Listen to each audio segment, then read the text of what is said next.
Okay, Jim.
Field conditions have improved dramatically in the last 10 minutes, with the sun continuing to drop behind us, casting some shadows across the field. Not totally covered, but yes, it's almost game time. We've got about 15 minutes on the clock.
All right. Okay.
Access Sacramento presents a live hometown Game of the Week sports event. This program is funded in part by a grant from the Sacramento Metropolitan Cable Television Commission.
Well, things are starting to cool down a little bit here in Elk Grove. The sun dropping and affording some shadows to comfort the crowd out here tonight at Monterey Trail High School at Mark Macris Memorial Stadium for tonight's hometown sports game of the week. Good evening. Welcome aboard. I'm Will James, along with the Imperator of Analysis, Hall of Famer Jim D'Amito, and though it's a non-leaguer tonight, we have been eagerly awaiting this matchup. It's not often we get a visiting team from out of town with the status and the history as the De La Salle Spartans, Jim, and this is quite a treat for the football community around the capital city in Sacramento County. Yes, it is a treat because, you know, there's a lot of good football playing in the Valley. We've got a lot of great coaches here and good high school programs. But when you bring a powerhouse in from the East Bay Concord, you're not only just bringing a local powerhouse from the East Bay or from the peninsula area, you're bringing in a state and national power. And then they've been up in the rankings nationally for the last 15, 20 years. And, of course, following Coach Lattisewer is a tough act to follow when you following a guy that's won 399 games, and now you're anytime you lose, they're reminding you of the fact that that Coach Lattisewer didn't lose many. Well, the program is in good hands now. Justin Allenbaugh, the head coach for the De La Salle Spartans, and he'll be going head-to-head with T.J. Ewing, the head coach here of the host Monterey Trail Mustangs. It's the second meeting of the two teams, but today it's on the home ground here of the host Mustangs, and Actually, the crowd's still continuing to come in, probably fighting through some gridlock in the rush hour traffic. But let's take a look briefly at the last outings for each team. For De La Salle, it's their first game. They had a scrimmage, but it's their first game of the season, so we'll see if there's a little jittery content to what's happening early in the game or if they're just ready to go. But for the Mustangs, T.J. Ewing brought those players up the hill to Prairie City Stadium a week ago to face top-ranked Folsom, and the Bulldogs really did a number on them. Well, they certainly did. They traveled over to Folsom, and other than some drives in the first and second quarter, they gave away points early in that football game and found it a little tough to run that veer offense and play catch-up football. A little tough might be an understatement, but the payoff for scheduling the tough non-leaguers is to get his ball club ready for tough fighting down the road when league play begins. And, of course, they demonstrated last year the value of those tough games in the non-league sequence by sweeping the Metro League and getting all the way to the section semis. Well, I'm thinking that Coach Ewing wants to repeat that. And when you start playing the powerhouse teams, as you say, you could very easily be 1-3, 1-4, 2-3. But your kids learn how to handle themselves and raise their level of performance levels up because they're against the top of the line teams. Well, the impact players are going to be highlighted tonight. They're going to be front and center, showcased here at Macris Memorial Stadium. And Justin Allenbaugh's Spartans do indeed have some impact players. Well, they certainly do. Let's start at quarterback, junior Carson Suesui. All 6'4" of him, looking tall, almost like a basketball player. And watching him during the warm-ups, throwing the ball very much like a pitcher. But coach is very high on him. And then, of course, they got tight end Cooper Flanagan, heading to Notre Dame, one of the top recruits in the country. 6'6", 250, and can run. They'll play a little linebacker tonight. Derek Thompson, a 3-year starter and captain of this team, is going to Harvard. He's a scholar athlete. And Coach Allenbaugh says so many nice things about him. And number one, he's very smart on and off the field. And on defense, they go with Drew Cunningham. Drew Cunningham is that 2-year starter at backup tight end. And when they run a double tight end tonight, you'll see him in there. And, of course, Dylan Greason, a fast, physical running back who also plays outside linebacker. And then another recruit going to TCU, Cooper Powers, the big tackle, number 77, 6'4", 276, 3-year starter. Well, it must be a little bit imposing for any opposing team that knows that they have these high D1 recruits, and that's been a consistent highlight of De La Salle. Now, for the Monterey Trail Mustangs, Coach Ewing has his own impact players. Well, Coach has his own, and we'll start with quarterback Vince Arcuri. Vince played behind his brother last year, got some playing time, had a rough go last week, did throw for 126 yards, and one touchdown, did have a pick. And tonight, we expect a better performance on him in running that veer option. Tight end, number 18, Fatu Poluka, caught 4 passes last week, 58 yards, two-way starter.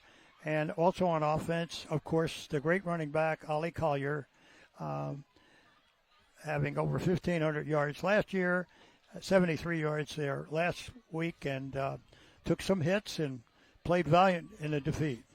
That was a tough 73, Coach. Yes. And, of course, on defense, Jalen Bryan, that linebacker, one of the top linebackers in the league. And then Marcus Perkins, two-way starter tonight. He'll get a chance at tight end, and also his linebacker spot. Had 6 tackles last week versus Folsom. Did a good job. Last year, he was the leading tackler on his football team with 109 tackles. And then, is not the least, is Marcel Wilson. It's a big two-way lineman starter, 2 ways, and one of the top blockers in the league. Well, it's reputation goes a long way. They, of course, are playing in the Metropolitan League, and they won that a year ago after having moved there. They were initially in the Delta League. Now, the keys to this ball game are going to be far-reaching and somewhat mysterious, you might say, but you have basically isolated, before hearing from the coaches, what these keys really are. Okay, now my keys are separate from the coaches, but I guess we think alike as coaches and ex-coaches. For De La Salle, they've got to establish a run game like they always do, running that veer option, the Houston veer, by the way. They blend it with play-action pass. They load the box. They got to load the box against that Monterey Trail run game, and of course force Monterey Trail to do what they don't really excel in, and that is to pass. No, that has not been one of their fortes over the years, but they have had capable passers, and tonight I think Vince is going to have to step it up. How about Coach Ewing's keys? Well, the Monterey Trail is going to have to sustain their long drives with a rushing attack, control the line of scrimmage, use play-action passing maybe more tonight than they did last week versus Folsom. And with the strong running game and 3 or 4 pretty tough, hard-running running backs beside Navarro and Ali, certainly the line's got to get off the football and get off against a very tough De La Salle D. Again, they can't wait to third down to throw the football because De La Salle will mix it up like Folsom last week. Folsom would load the box early with 8 in the box, and then they'd back off and drop 7s into coverage when it was time for them to throw. They've got to throw off that their favorite run plays and not wait for the third down. Well, we're nearing game time here. I see the marching band out onto the field, probably to strike up our national anthem shortly. Crowd continuing to file into Macris Memorial Stadium here for this big matchup tonight, with De La Salle of Concord coming in to play the Monterey Trail Mustangs here on Access Sacramento's hometown sports game of the week. And let's honor our nation's flag.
Another outstanding performance by the Monterey Trail Marching Band with our Star-Spangled Banner. 65 strong out here in that band. And at the present time, a shade less than 88 degrees at game time.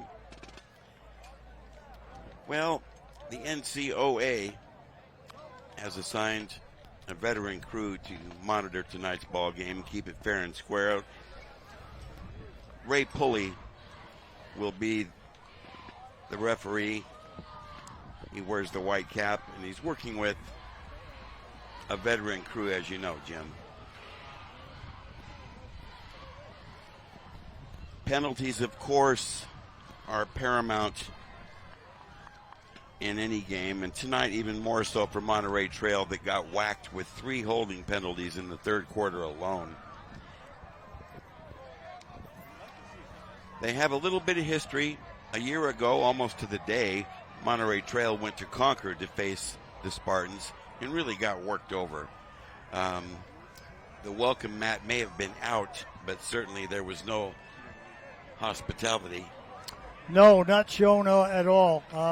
Even though T.J. Ewing and Allenbora have a long-time acquaintance from the Bay Area, there was no mercy shown. Well, tonight's kickoff, moments away here at Macris Memorial Stadium. The Spartans are kicking off from our right to our left. And we have an onside kick. A wild scramble for the football, and the Spartans believe they've got it, and they do. Right off the bat, the visitors pull a fast one. Perfect onside kick. In the scramble, they recover, and De La Salle, instead of forfeiting the football, has a possession to start here in Monterey Trail territory at the Mustangs 42. Hold on to yourselves. We are rolling.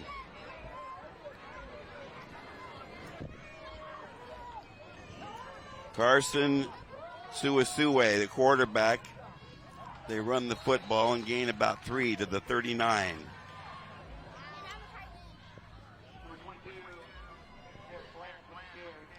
Call it 2nd and 7. The field now entirely shaded as the sun continues to drop and cooler conditions prevail. A nice breeze is kind of stiffened into a light wind, and we'll see how that affects play. Meantime, 2nd and 7. They dive and they make the 35. Shy of a first, it's going to bring up 3rd and a manageable intermediate distance. Well, take a look at the offensive alignment on your monitor, on your screen, and they run their own version of the veer. And Coach Domino will break that down for you on the next dead ball. Meantime, a key 3rd down here, looking like the better part of 4, actually. They run right, and they look oh, this will be close. Well, credit that extra effort with after contact by the running back. Well, there's the defense at Monterey Trail. They almost got a stop there. That would have helped a lot, but they may not have punted the football with just maybe a 4th and 1 in Mustang territory. So fresh set of downs. He wants to throw over the bullet. A middle completion, another first down, and they're inside, just inside the 15-yard line on the toss to Flanagan.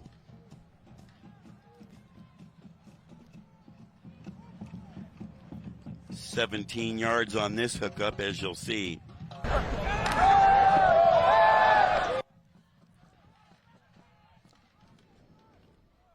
Just underway here. Nice to have you with us for the Hometown Sports Game of the Week. Suasue cannot motor out of trouble, but he gets a wee bit angling to his right. That was a designed keeper, it looked like.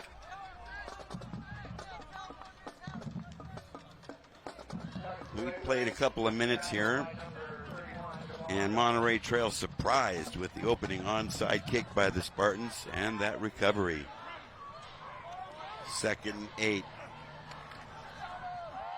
Play fake, he wants to throw, and he's pressured out of there, but he can run. Forced out of bounds. Nice containment both in the secondary and with the pass rushers. Well, it certainly was, but once again, Suasue showed his athleticism by bouncing it outside and extending that play. Take another look. He looks pretty calm. He saw there was nobody open. Credit the secondary. He loses a yard on the scramble out of there. 3rd and long. Backs are split. They run it up the gut and make about the 5-yard line or so. We'll see what they want to do with it on 4th down. They need about another yard to make a first. Well, I don't see their field goal team coming on.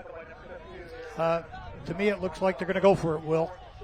There's the replay on that. He was trying to make first down yardage, couldn't quite get there. So here's a crucial 4th and 1, maybe a long one. Split backs again behind him. Oh my goodness. Well, whistle stop play. The false start. It looks like the finger points to Cooper Flanagan, the tight end, with a little flinch. So that brings up a different situation, Coach. Here comes the field goal team here, and unless they fake it, no. He's going with a different alignment. He no sure good. is. Look at this deployment. We'll see. Lots of movement. Second penalty and 2 downs. A pair of back-to-back 5-yard assessments. This time it's right tackle Cooper Powers who lines up right beside Flanagan. So they lose 10 on consecutive plays, bringing about a 4th and 12. They'll try a field goal from about the 25-yard line. Call it a 35-yarder. Spencer Bryan to do the booting. Big rush! He gets it away and got it just inside the left upright. So a 35-yard field goal by Bryan gives the Spartans a 3-point lead. So the onside kick recovery, they're able to cash it in for the 3 spot at the 8-17. Stay with us. More to come on the Hometown Sports Game of the Week.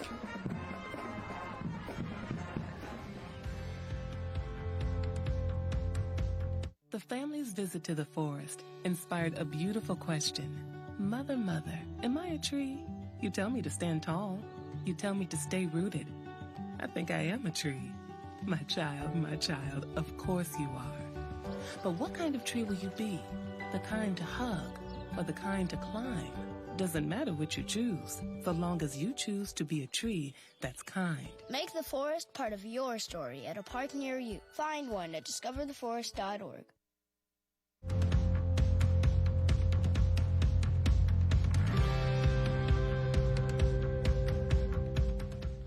The Spartans set to kick off after taking the 3-0 lead, and the bounding kick is into the end zone. Touchback, it'll come out, and it'll be a 1st and 10 for the host Mustangs, trailing by 3, but certainly happy to prevent a touchdown in that situation. Well, they went 42 yards on 8 plays, Will, in 3 minutes and 43 seconds to get that score, even though they certainly came away with something. You don't want a drive like that after that onside kick and then come away with nothing. So they did put 3 on the board, but certainly they didn't need 2 illegal procedure plays back-to-back.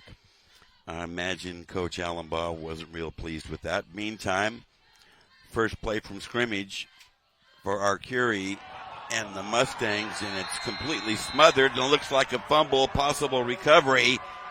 And that's the indication. Gee whiz. A poor start here for the host Mustangs, hoping to get off to a good start. Thompson with the recovery. And I didn't see if it was stripped away or just knocked free, but a turnover there on the first play from scrimmage for the Mustangs. Sets up the Spartans 1st and 10 from the 21. They smack it in there and it's shoved back. Not much of a gain there at the 20. Give them a couple yards on that, 2nd and 8. Well, once again, we got 2nd and long here. An ideal situation for Carson Suasesi to go for the play action pass and roll to the corner, because he can run the football and he can throw to the corner. Suasesi, all 6'5" of them, shows a lot of athleticism. Well, they go ahead and shift. They've got triple wide receivers to the right. One step back and it's covered, and he's going to have to run it, and does. Hit hard from behind and falls forward. Tough D shown here by Monterey Trail in the previous possession to force the field goal, and now here as they're backed up after the fumble recovery. Well, certainly he picked up 4 or 5 yards on that, going straight up the middle. It's like I said, he can come off that broken play, and you don't coach that. You got a good athlete there. He'll extend the play with his legs. 3rd and 3 from the 15. Short yardage again. They're staying very conservative on that 3rd and 4, aren't they, Will? They only picked up a couple there. Brings 4th and 3 now. So let's take another look. Football at the 12. A little bit shorter, 4th down and 1. They moved the chains there. He got off. Center got off the football and all the quarterback had to do was stay behind. So a fresh set of downs for De La Salle. They've inherited 2 possessions after kicking off to start the game just a couple of minutes ago. They recovered their own onside kick and then forced a fumble from the Mustangs on their first play.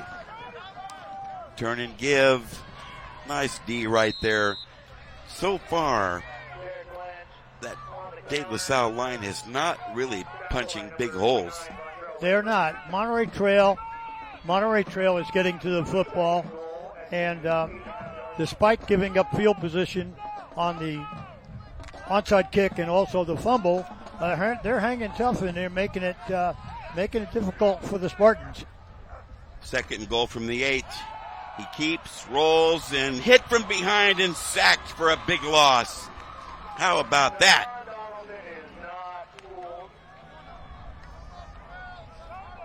Terrific defensive play there right when they needed it. And their defense has stood tall. It looked like Davon Donaldson made a big play from his defensive end position. He didn't suck for the play action pass in here now. Long yardage.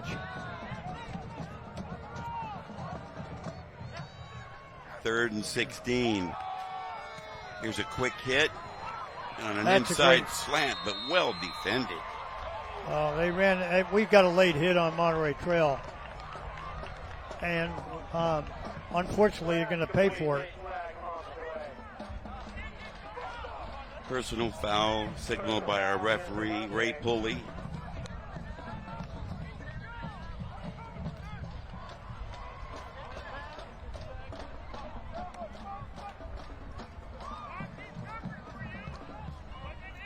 Tough luck for Monterey Trail because here's the call.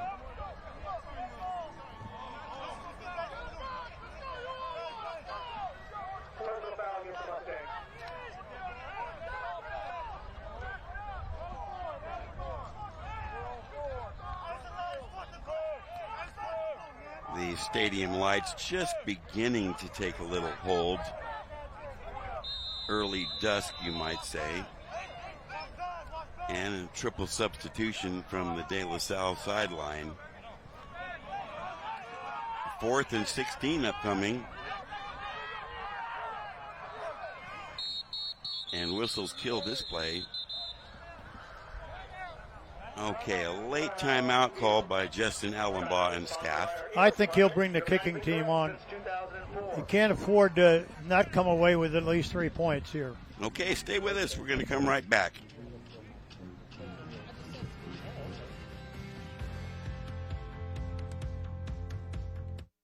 There are 16 million children struggling with hunger in America. That's 1 in 5 daughters, sons, neighbors, and classmates who don't know where their next meal is coming from. Yet billions of pounds of good food go to waste every year. It's time we do something about it. Feeding America is a nationwide network of food banks that helps provide meals to millions of kids and families in need. Visit feedingamerica.org to help them feed even more. Together, we can solve hunger. Together, we're feeding America.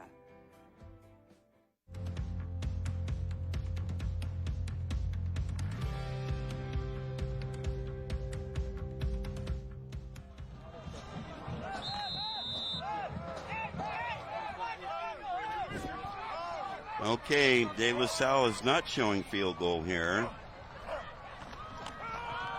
He wants to throw, fires, has a completion, touchdown Spartans. An 8-yard hookup.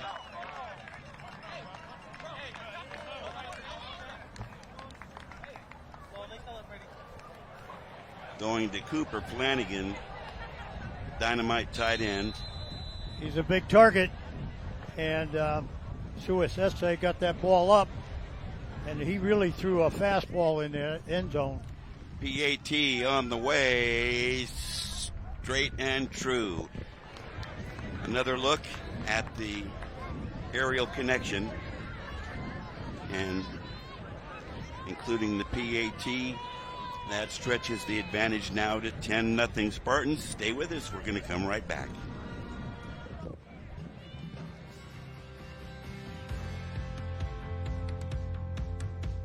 Our son Arjun was born with cystic fibrosis, a rare disease that shortens lives. But there's something you can do to help. Join us as we walk in great strides the Cystic Fibrosis Foundation's National Walk. Every year, thousands of people lace up to raise money and awareness for CF. The CF Foundation has made amazing progress, but we're not done yet. The biggest reason I strive? Because I want Arjun to live a full and happy life. Visit CFF.org and sign up for a Great Strides Walk today. Lace up, walk, cure cystic fibrosis.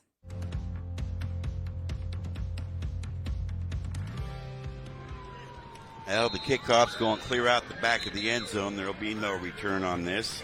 And another touchback, 2 for 2. And so far, the De La Salle kicking game looks as excellent as ever. Well, to me, it appears like Spencer Bryan is following this. Let's take a look at that touchdown again. And he's a tough guy to cover, especially in that close distance to the goal line. Well, yeah, he's a big target, 6'6", all 6'6", with 250.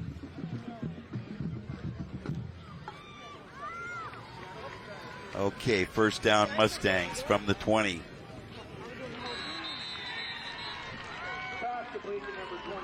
Pass complete, but nothing doing. And here's the alignment for T.J. Ewing's Mustang offense.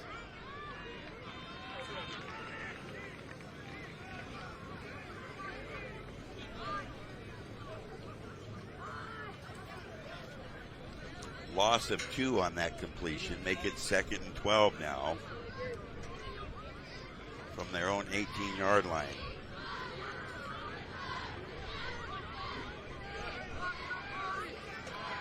Everybody packed in tight. They try to run wide, and it's well covered, but some good individual effort there to get something out of nothing. There's a look at the Spartan defense, and it's tough.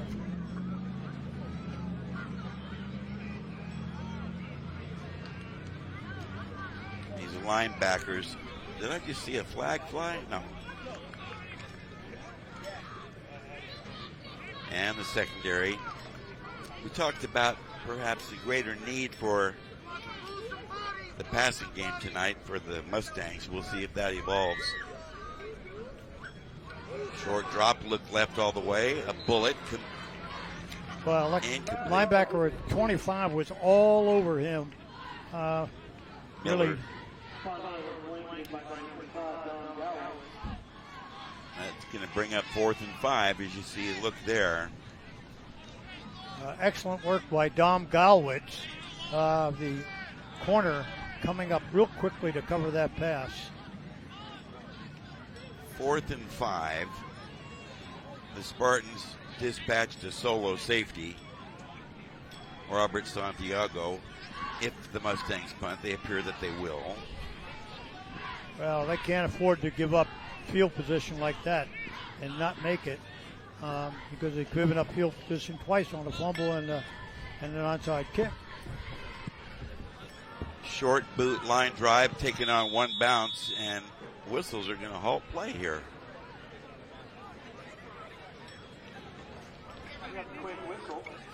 Is that in the middle of a play? Is that an inadvertent whistle? Coach, I'm uncertain, and I guess Ray Pulley will have to explain it to us.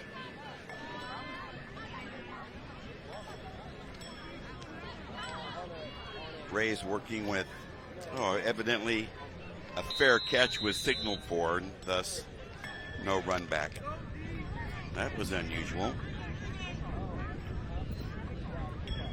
So first down for the Spartans at their own 45. Here's a toss, and they run wide. Well defended and stuffed but second effort's going to get a little bit out of this. They sure allowed that play to continue. Finally wrapped up though after a 4-yard gain. Well, right now the Spartans jumping off to a 10-0 lead here with 2:44 to Palooka. Made the stop on that. Two-way starter. They get 4, call it 2nd and 6. Quarterback keeps, rolls, makes the Monterey Trail 45 or 44. And that looks like it could be sufficient to move the chains.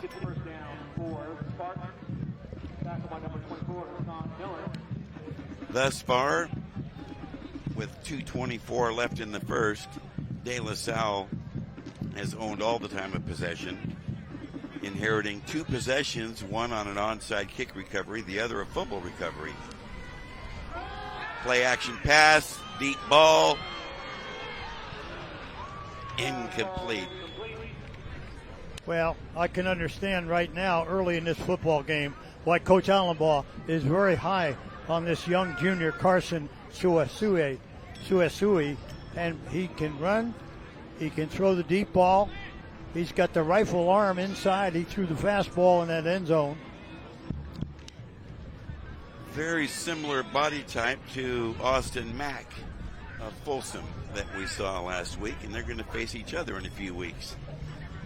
Okay, big speed, getting out of trouble, first down and a whole lot more. Suesue nearly makes the 25, chased out of bounds, first down again.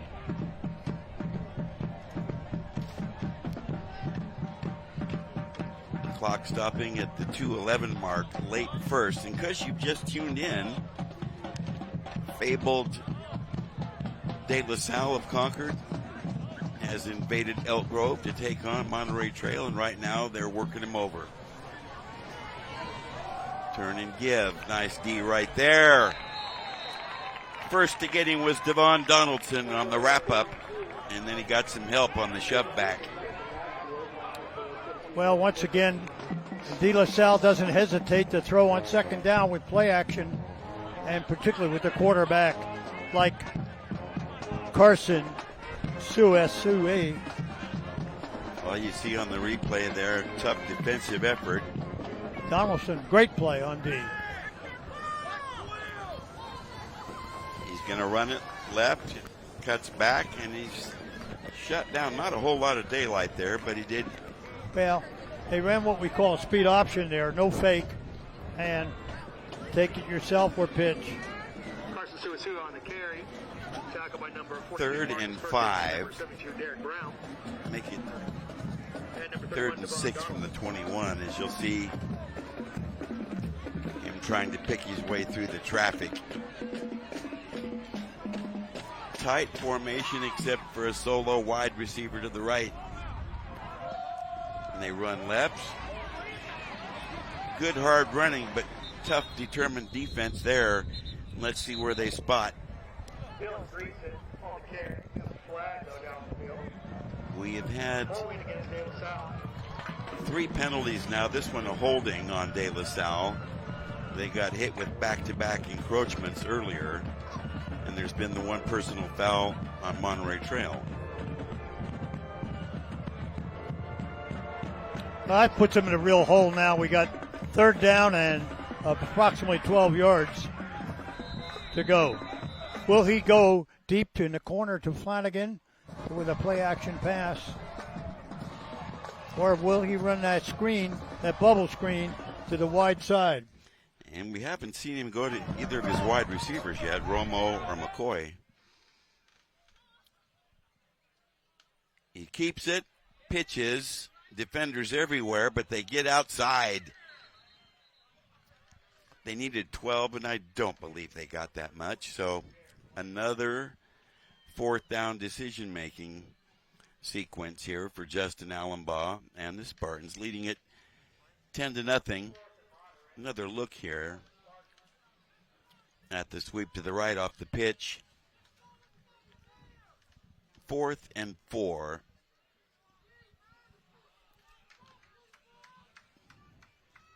tight formation, one wide out. They smack it. I don't know. He looked short to me again. Greason with the carry. Well, he gave him a good spot. Yes, he did. First down. So they're not spectacular plays, but they're enough to move the chains. As the final seconds are clicking down, let's see if the Spartans try to get off one more play here. And they're going to hustle it up. Well, they're in tempo.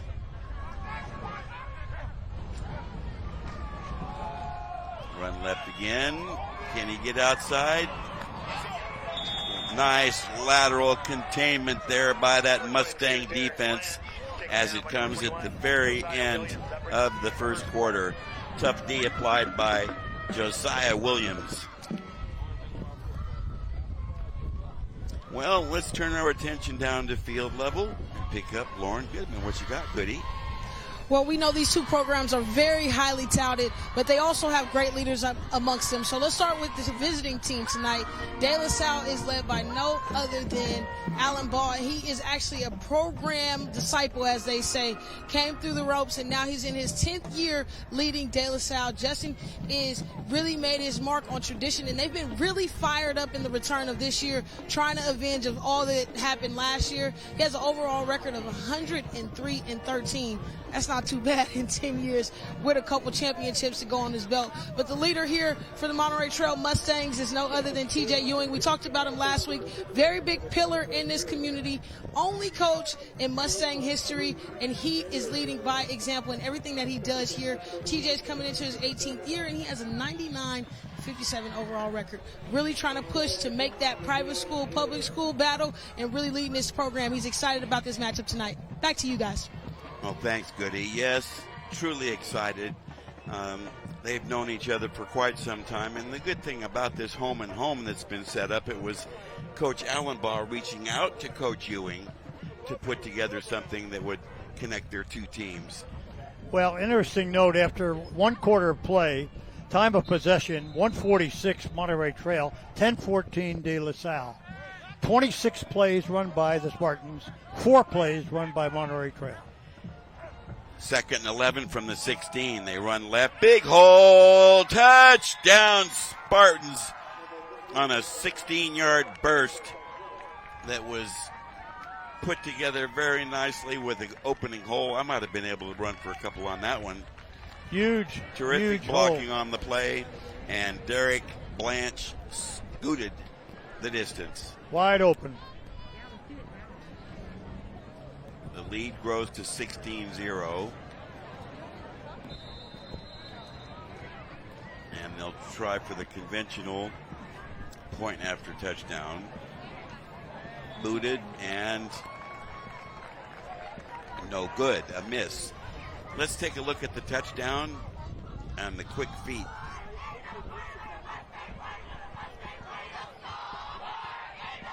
So at the first play of the second quarter, another touchdown. Stay with us. We're coming right back for more of the Hometown Sports Game of the Week.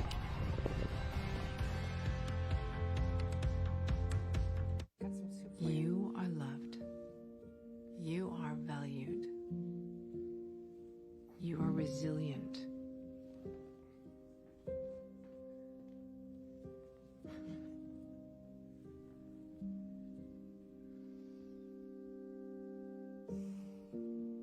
You got this.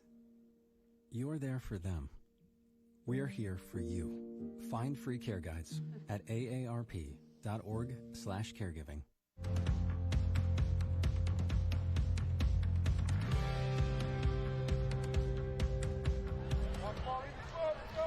Well, Monterey Trail's had their ears pinned back here in the opening quarter. It does not come as a surprise, but this will possibly be the best opportunity for Monterey Trail to put something together. They really have not had opportunity, and a meager run back outside the 20, and that's where Josiah Williams and the Mustangs will open shop with 11:51 early here in the second. Well, Derek Blanche getting an opportunity tonight, giving 9 carries, 41 yards, plus a touchdown. Between he and Greason and a tough line play, they've been moving the football on the ground. Quick opener, big daylight, a burst right up the center along that hash mark line, nearly to midfield.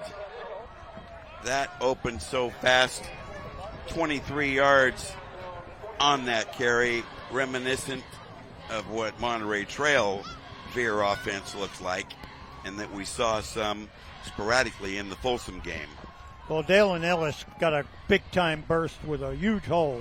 Dalen Ellis. From the 47-yard line, first down. Oh, very fortunate. Nice recovery there. On the spot, Paloka, 18, who plays a lot of tight end and linebacker, was instrumental on that as the ball's right at the midfield stripe. Call it a 3-yard gain, 2nd and 7.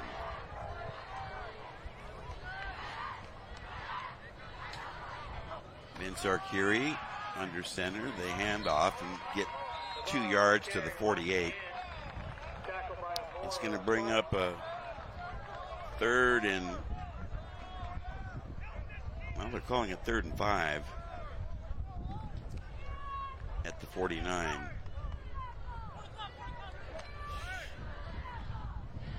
Stadium lights really taking hold now as it's late dusk, growing darker and much more comfortable than earlier in the day.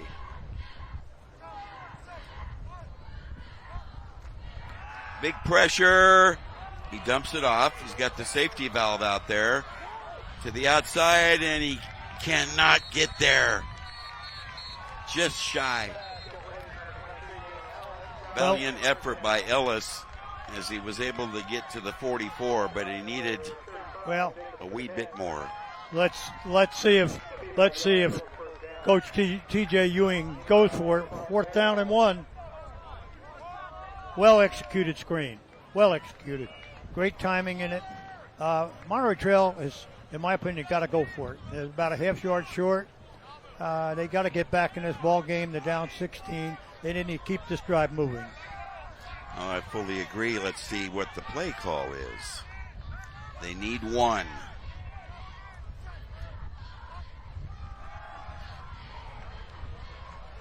They run left, and looks like they've got the 1 to the 41. Once again, Ellis carrying a load here tonight. Dalen Ellis, number 23. Fine running back, taking some of that burden off Collier's shoulders. From the De La Salle 41, we haven't seen Collier yet as a ball carrier. We'll keep an eye on that. Short drop, look left, high throw, incomplete, too high for the leaping Paloka. That should have been a completion. Oh, he's open. I like the timing. He's just got to get the ball down a little bit. And I like the call. I like the call very much. First down, 1st and 10. That's what you got to do. You love it when they throw on early downs. I sure do. He was wide open for a good 8-yard gain. 2nd down. Turn and give. The pile surges forward. Gain a nice little gain there. He's at about the 37-yard line. Well, Nick Bowman and Talakai got off the football along with Ewing there, and it made it easy. Huge drive to respond. Yes, this is a big drive. They got to come away with something here. They need about 6, I'd say. Crucial 3rd down.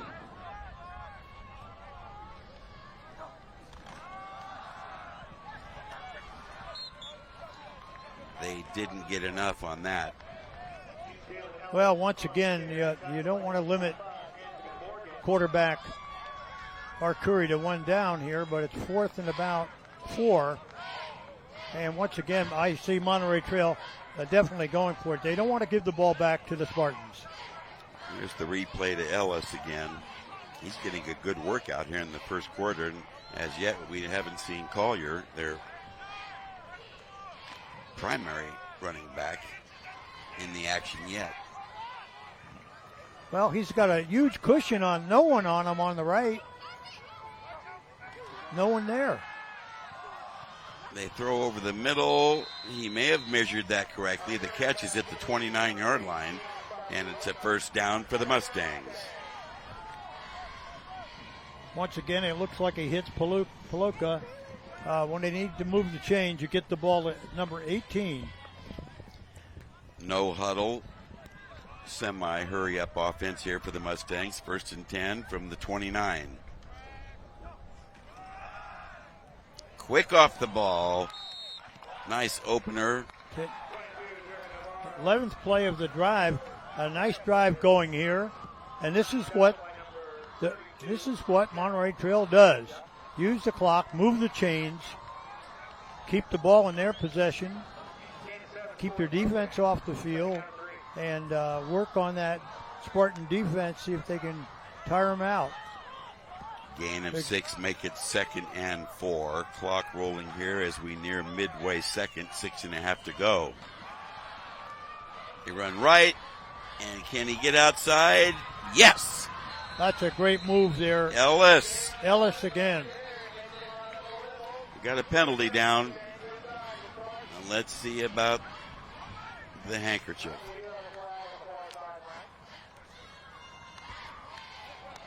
Face mask against De La Salle. How about that? Ellis did a wonderful job getting outside. Oh, he turned the corner very nicely. Inside, outside. And now Monterey Trail with their biggest threat of the night, showing what they do and do well. Run that veer offense, mix it up with some passing game. First down inside the 5. Up the gut. Just shy. Ellis is getting a workout here in this sequence. He certainly is. Earning his keep. 2nd and goal from the 1. Well, he and Navarro are in that backfield. Jervin Navarro and Dalen Ellis taking the load.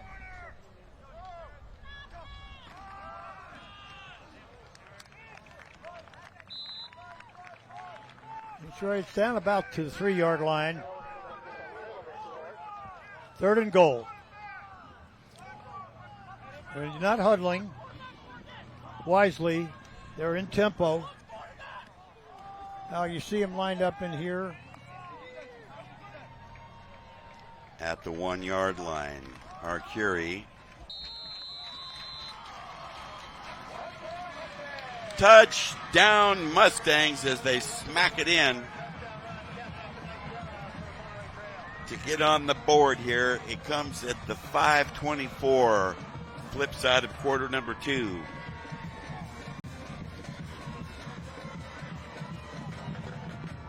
Pulls them within 10. Jaron Navarro hits pay dirt.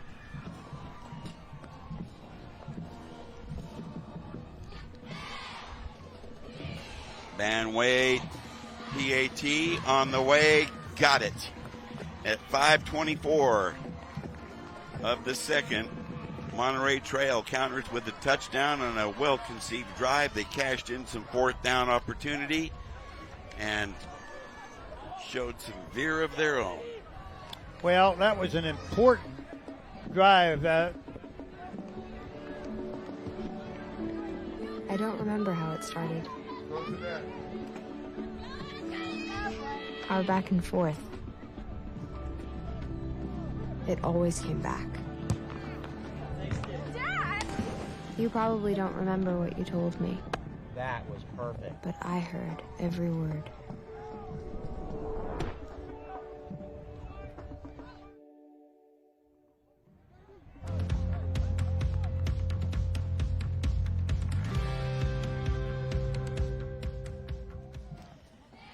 Monterey Trail Mustangs counter with a long drive And a touchdown, 16-7 now, and that should provide some motivation for that Monterey Trail defense that was out there quite some time trying to hold the fort.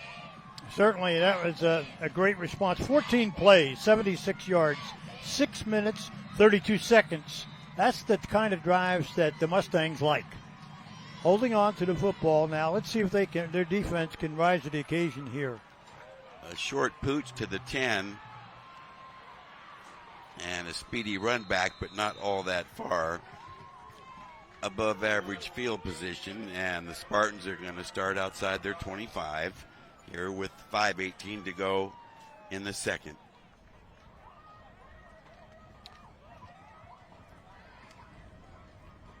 Football parked at the 26-yard line.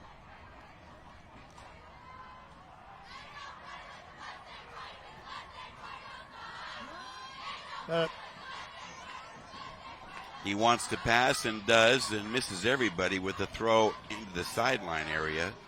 I have no explanation for that, Coach. Not at all.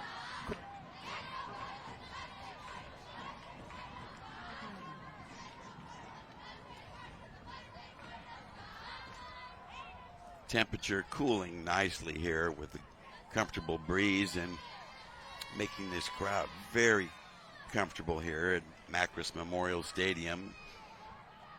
2nd and 10. He wants to throw again. Throws underneath. Has a completion across the 30. Shy of a first. And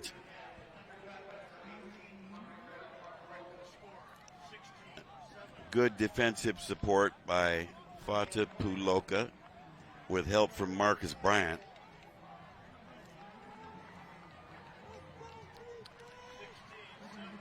Another look here. They get the completion, but it was covered up fast. 3rd and 6 from the 31.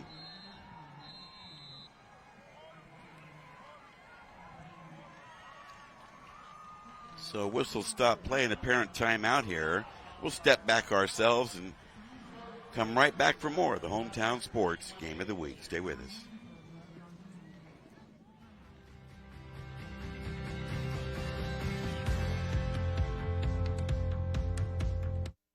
Do you love sports?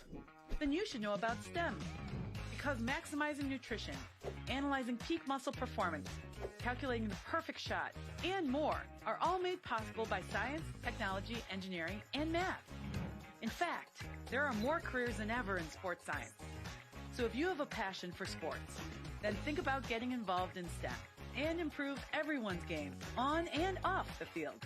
Get inspired at SheCanSTEM.com.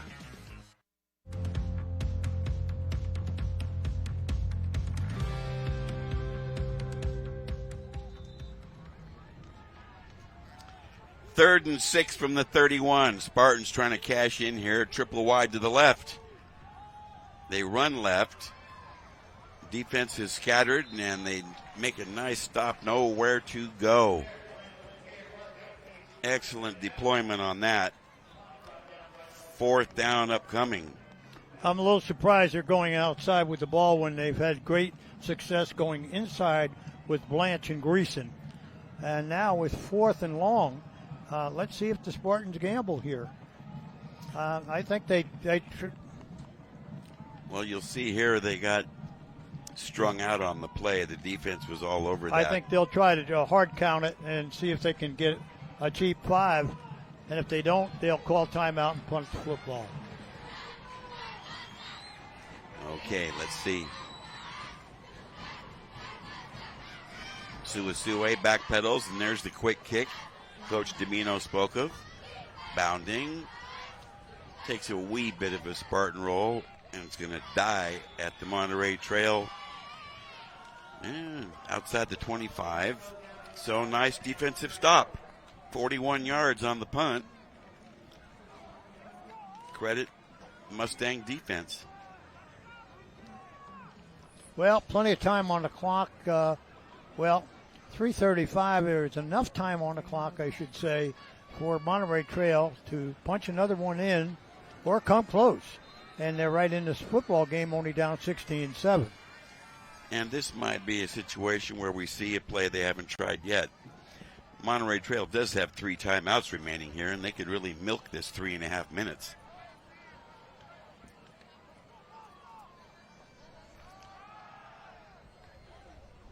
They run to the 30. So they pick up 3, 2nd and 7. Navarro with the tough yardage inside. Miller coming back into the Mustang lineup. Here's another look. And he had the 86-yard touchdown reception last week against Folsom. And let's see if they go to him. They toss and run to the near side. Nice cut. Break outside to the 40. Drag down outside the 40. Beautiful run there. Once again, Ellis showed me a couple of moves inside, outside, bounced out. 14-yard run using all the skills. Outstanding. 1st and 10. Dalen Ellis with the carry. Speed and power. There it is. So from the Mustang 44, 1st down. Turn and give. They smack it. Well defended, but they get a couple to the 46. Make it 2nd and 8. Once again, with 2:30 on the clock and moving, this ground game's fine. He's got to mix up an occasional play-action pass and don't get caught on 3rd and longs, and he can cash in and put 6 or 7 on the board here.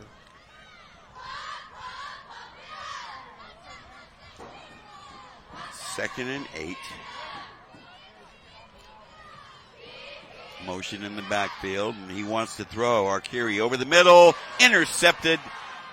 A turnover there, well-timed and thievery at its best.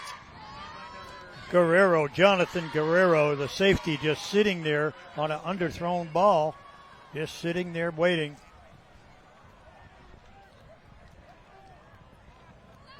Tough luck there to snurf out that drive. He read that like a book. Well, they had 5 defenders there where the ball went. I count 5 defenders. So things change quickly. Under 2 minutes to go. The Spartans are certainly going to want to try to capitalize here. They spread out a flock of wide receivers, and they're probably going to go upstairs, and they do. A deep slant. There's a completion. Foot race inside the 10, near the goal line. Touchdown, Spartans. Well, it didn't take long. One play. J.C. Romo, a 49-yard, number 20, J.C. Romo, with a 49-yard pass reception. Great second effort. Ball on the money. Now that was a bullet through a defense that was pretty well deployed and good concentration to make the grab and then turn on the heat. Bryan for the PAT. Low snap. He's down to get it. Blocked. Second consecutive PAT wiped out. Okay, let's take a look. Here's the scoring play from 49, and the foot race there takes it home. We'll be right back for more of the Hometown Sports Game of the Week.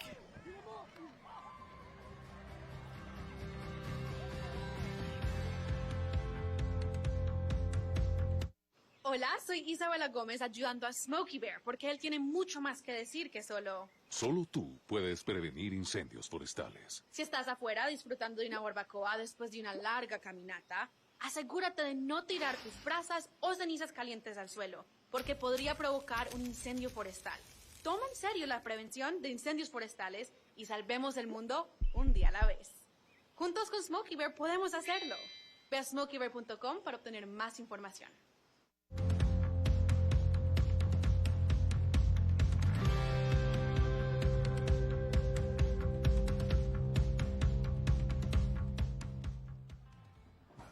That turnaround costs unofficially 14. The 7 you didn't get, and the 6 you gave up. Okay, the kickoff taken at the 5-yard line. Returned by Butler to the near side. Shakes away from the defense and gets pounded out of bounds, but a spirited run back nearly to the 30.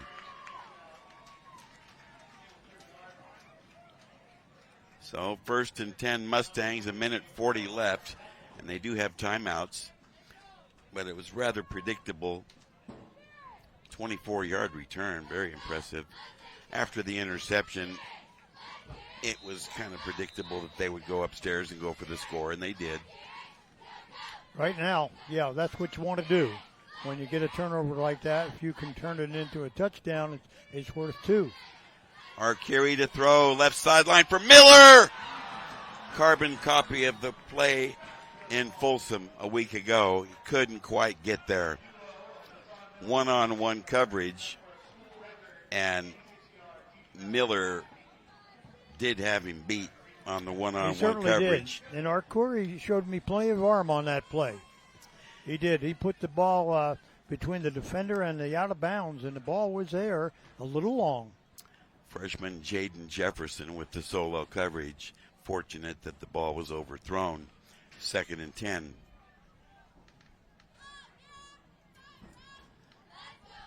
Okay, again, 3 wide receivers out. Straight back to drop and throw. There's a completion to Miller, nearly making midfield. Concentration excellent again on that, as the defender in front of him leaped and tried to deflect it. The type of play that often befuddles a receiver. 1st down Mustangs. Hassan Miller. There you see the replay. Nice pass, nice reception by Miller. Coverage by Jefferson, and getting help from number 48, Moore. 1st down for the Mustangs. 1.5 to go. Back to pass, Arcuri. A high bullet, nearly picked. 4 defenders around the 1 receiver. Well, looked like he went to Paloka, but as you said, well covered. 2nd and 10 from the Mustang 48-yard line. Well, right now, the Spartans are rushing 3 and sometime 4, dropping 7 into coverage with a sorted man under as well. And they got their nickel defense on the field, so with 5 DBs in that ball game here, he's got to watch throwing into coverage. Quick handoff and a quick burst. Not quite a 1st down. Boy, that was a spirited run right there. And they make yardage to the De La Salle 42 or so. They need a yard for a 1st down. 1:05 left in the half. Straight drop. Deep ball, left sideline, way overthrown. Going for Miller again. Well, they're dropping, as you see. They got 4 deep coverage, and they got 3 underneath coverage, okay? So, if anything, you maybe, even though, you got a long way to go, but you run your screen, your bubble screen, something up inside, because they're all playing you deep, all right? And he's got help. Jefferson's got help on that side. Substitutions in that. They've got 3 timeouts, and, yeah. Just under a minute remaining here in the 1st half. They need 1 yard to cash in a 1st and get a fresh set of downs. The backs are split behind Arcuri. Turn and give. Easy 1st down on that play. Navarro.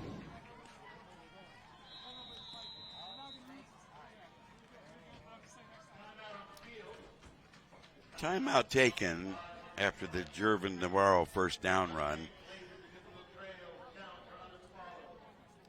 Beautiful evening here in Elk Grove. Ideal playing conditions now after a very sweltering, torrid type day here. The turnout, fan support tonight. Happy to feel that nice breeze going and adding some enjoyment to this activity. Not often do the Spartans come to this region. Just about their third time, I believe, ever. So we'll see what Coach Ewing and the Mustang offense have in mind here. They need to cover some ground in the next near minute. But Arcuri has not been reluctant to let it fly. Well, there you see it. You've got a 4-man front, 3 under, and 4 deep. There's your coverage. Short drop, so left sideline again. Again, good coverage out there. Beluca is the intended receiver. They had 2 on him. Well, if he could release a running back up inside where the backers are in the middle, and that's where the only opening is right now. The 3 deep is forcing people to use the sideline, forcing them out of bounds, making it very difficult. 4-man rush, 3 under, 4 deep. So a 2nd and 10 from the Spartan 38. 48 seconds left in the half. Plenty of time. Arcuri rushed, fires a low bullet. Incomplete near the sideline. A couple defenders there in good position to shut that down. And coming up a little hobbled, the intended receiver, Miller. Right now, Arcuri 4 for 12 in passing, and he's got to better that average in order to beat the Spartans here. He can mix it up a little bit with his screens and short underneath. So we got a 3rd and 10.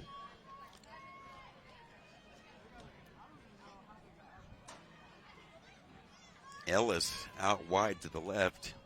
Here's a toss and a reverse. It gives it back to Ellis. Well defended. They do get about 5 or 6 on the play. But nice little deception play. We haven't seen too much razzle. Clock rolling with less than 20 seconds. I don't think Monterey is going to run a play. Apparently not. They're showing no urgency. And I really can't figure that out on 4th and 10, but that's not my department. And you're correct, Imperator. They'll not run a play. Content to let this one wind down. But we got a stoppage here. 2.6. They had 1 left, I believe. Is that right, Rob? Yeah, they have 1 left. Well, a little unusual there, but what do you see, Jim? 2:06 on the clock. Maybe he's going to try to go for the end zone. And they ran that clock down, so if they did not convert, they leave maybe no time at all for a long strike back the other way. Well, interference, they'll get another play. If you got defensive interference, they'll get another down.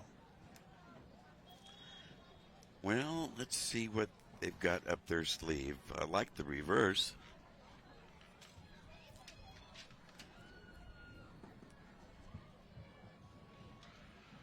As you know, by repetition, they also like to try that halfback option pass like once a game. They do, but when there's a 4-man rush, and just look at, they're spread all over the field. They are. It looks like the old Tom Landry umbrella defense. You got that right. New York Giants, Tom Landry. Okay, on 4th down, Arcuri is flushed and throws an emergency pass that falls incomplete but could have been disastrous. The half has come to an end, and Lauren Goodman, I believe, will be seeking a brief chat with T.J. Ewing, the Mustangs head coach. And it'll be interesting to see what he has to say. After a first half that could have gone better for his squad, but nevertheless, they're in this football game, trailing here 22-7. A year ago, it was 42-zip at the half. Well, yes, there's a little different story here tonight, here on the home ground turfs of the Monterey Trail Mustangs, as you see the teams leaving. Well, Lauren Goodman, I believe, has rounded up her guest, T.J. Ewing. Okay, Goody. Well, Coach Ewing, there was some miscommunication there on the end. What happened in the end of the huddle, and what did not see what you wanted to see? I mean, they're playing prevent, so it's like you're trying to go down the field with it. It's like they're not going to allow you to do that. So it's like you're asking for trouble in that situation. So we just run the seconds out, go into halftime. We messed up the play before we gave him a touchdown. Could have been 16-7. We gave him a touchdown. So that's coach's fault. It's our fault. It's my fault. So our kids are playing their hearts out. And they're giving it a game. We're in the game and we have a shot. We got to kick off to them. So our kids, I've seen them already. We've seen what the speed and what they're doing. So they got comfortable and they're ready to go now. I think we'll be good second half. Sounds good, Coach. I'll see you in a second. Will. Thanks, Goody. Ever the optimist, takes blame. He knows his kids are playing hard, especially that defense. And he said something there that they're kicking off to start the second half. I wouldn't be surprised if they try the onside kick. We'll be back for a lot more here at halftime of the Hometown Sports Game of the Week.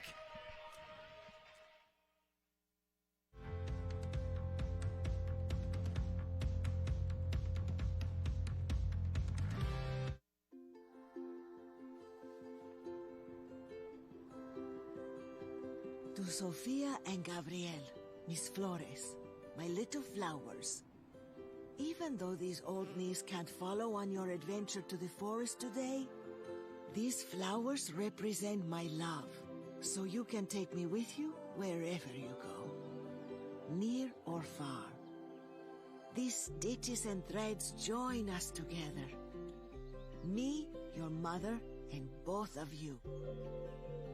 And wherever you see a flower, a bird, a beautiful tree, know that my love is with you as you bring our colorful stories to the world. Make the forest part of your story at a park near you. Find one at discovertheforest.org. If I could be you, and you could be me for just 1 hour. If we could find a way to get inside each other's minds. If you could see you through my eyes instead of your ego, I believe you'd be surprised to see that you've been blind. Walk a mile in my shoes. Walk a mile in my shoes. Yeah, before you abuse, criticize and accuse. Walk a mile in my shoes. Walk a mile in my shoes. Well, before you abuse, criticize and accuse. Walk a mile in my shoes.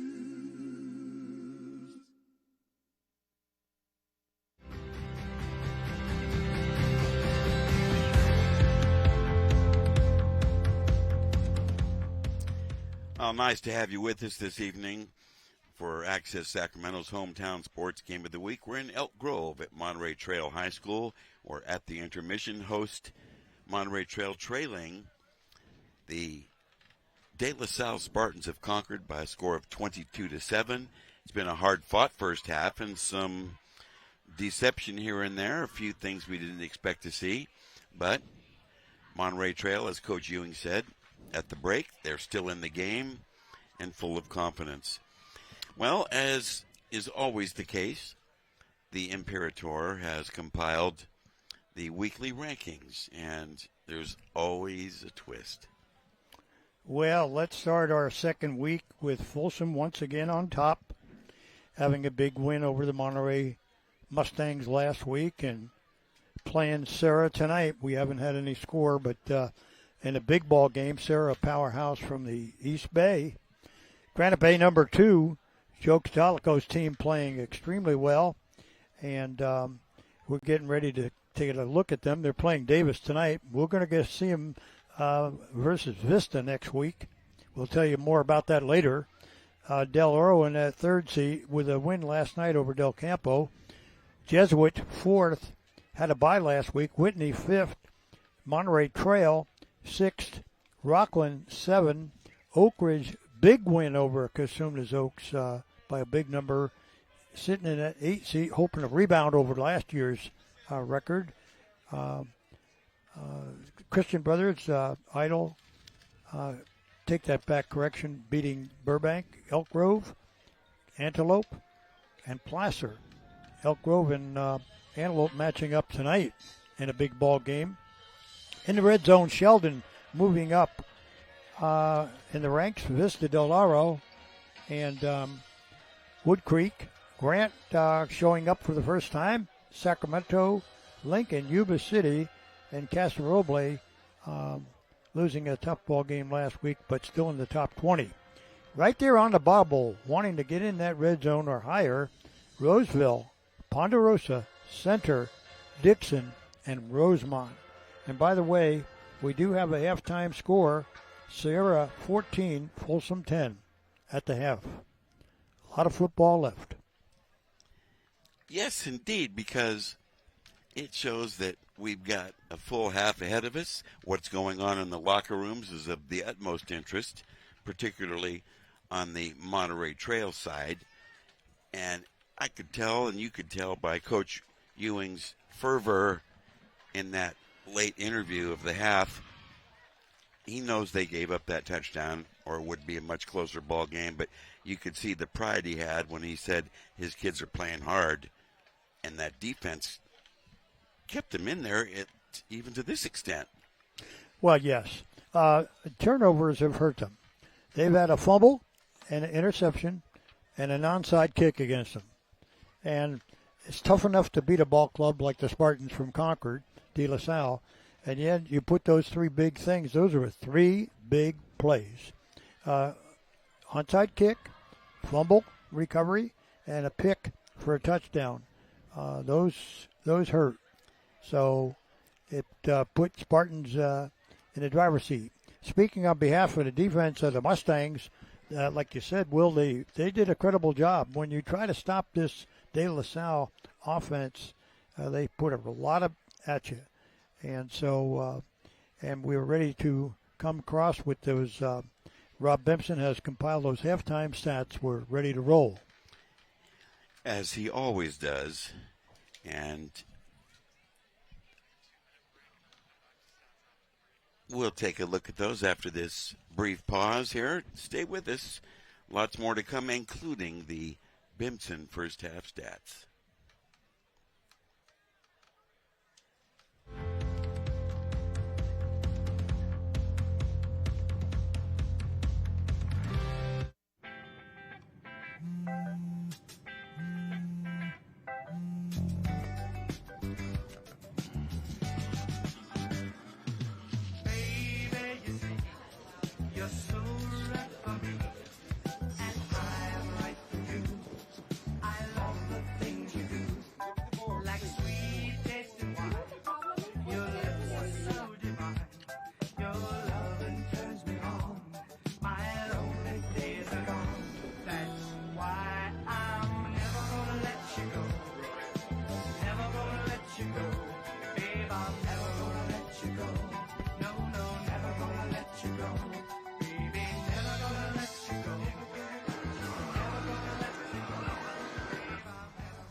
Here you go.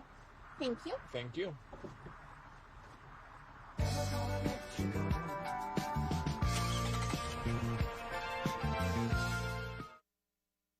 Ever hear the one about the frog? Put a frog in a pot of boiling water and it'll jump right out. But put a frog in a pot of cool water and slowly heat it up, and that frog will boil. It's a lie. But as a metaphor for us and all that we go through as veterans, real-world experience. It's a story that rings true. We make excuses for how we feel. We push everything down. We tell ourselves the lie that it's easier to stay in that boiling water, to disconnect. And some days, maybe it is. But you've never been interested in easy. Reaching out is hard. Do it anyway. You're not alone. You've got this. You are not a frog. Find resources at va.gov/reach.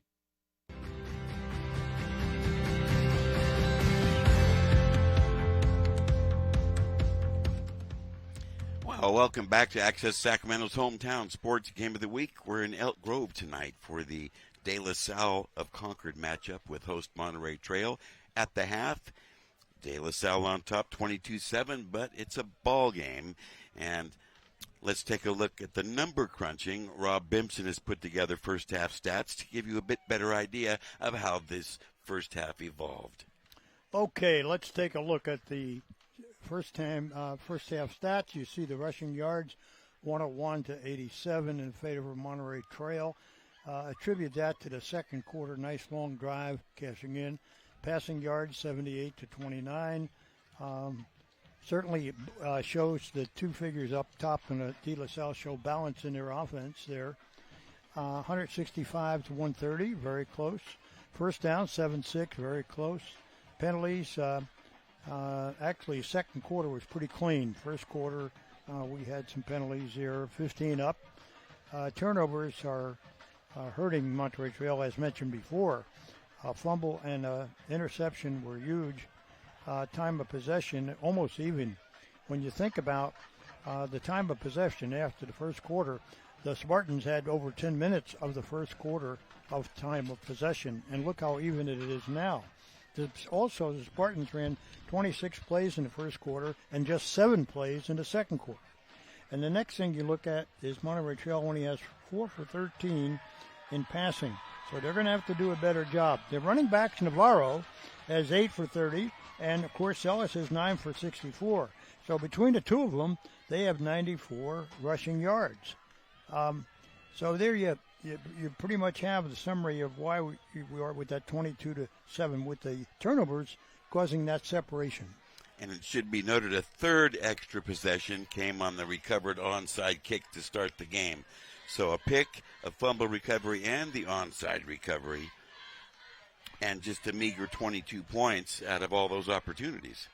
Exactly. And as De La Salle Spartans dominated the clock in the first half, Monterey Trail did a good job in that second quarter. Okay, Goody, what you got down there? Well, I'm here with Coach Allenbaugh. Coach, you guys got a pretty balanced half, running and passing the ball. What did you see from your team in the first? Some mistakes, but Monterey Trail's a good team. They play hard. I've known Coach Ewing for a long time, and they have a lot of pride in their program. They're coming after us. They're keeping the ball away from us a little bit. Happy to get a couple of those turnovers. I was pretty happy with our quarterback play in that first half, and he was able to make some good decisions. Need to sustain the blocks on our offensive line and start breaking some tackles with our runners to open up our run game a little bit more. Sounds great, Coach. Can't wait to see you in a second. Thanks. Will. Thanks, Goody. Boy, that was beautifully said in about 42 seconds. Well, Coach Allenbaugh has it together. He knows exactly the summary of that first half, and he has the record. His record speaks for itself. It does indeed. The 113 wins in just a whisper over 10 years, a tidy sum. We'll be right back for more of this hometown sports game of the week. Stay with us.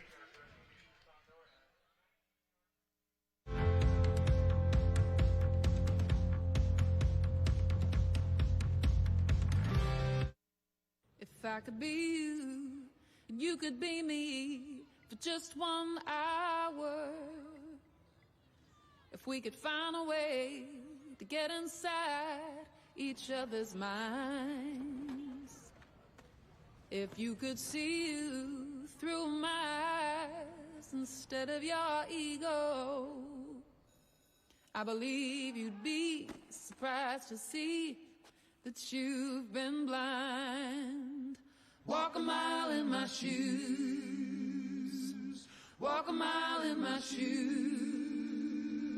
Yeah, before you abuse, criticize and accuse. Walk a mile in my shoes. Walk a mile in my shoes.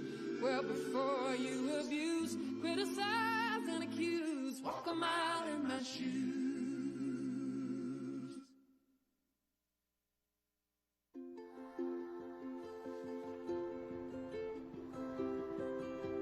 To Sofia and Gabriel, mis flores, my little flowers.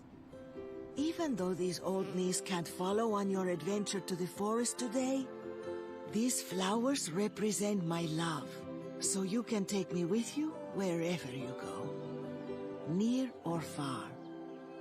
These stitches and threads join us together. Me, your mother, and both of you.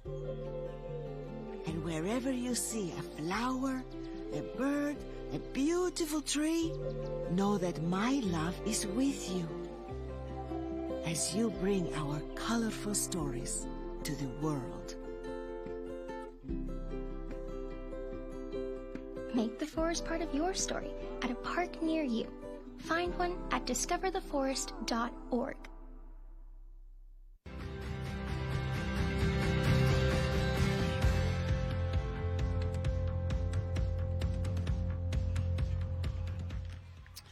Third quarter action just ahead momentarily. Monterey Trail will kick off to De La Salle. The Spartans from Concord on top 22-7. But a hard-fought first half, and if Monterey Trail can get a couple breaks, we saw 3 breaks distinctly going to De La Salle, this could be a real interesting game. So I wonder what the play calling for the Spartans will be if they should receive this kickoff and put something together.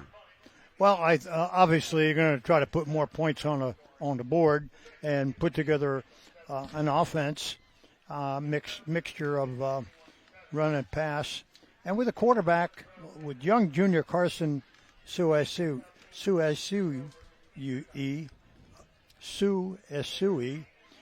the young 6'4" quarterback has a lot of promise. In many ways, as mentioned, Will said he reminds me, they're built about the same.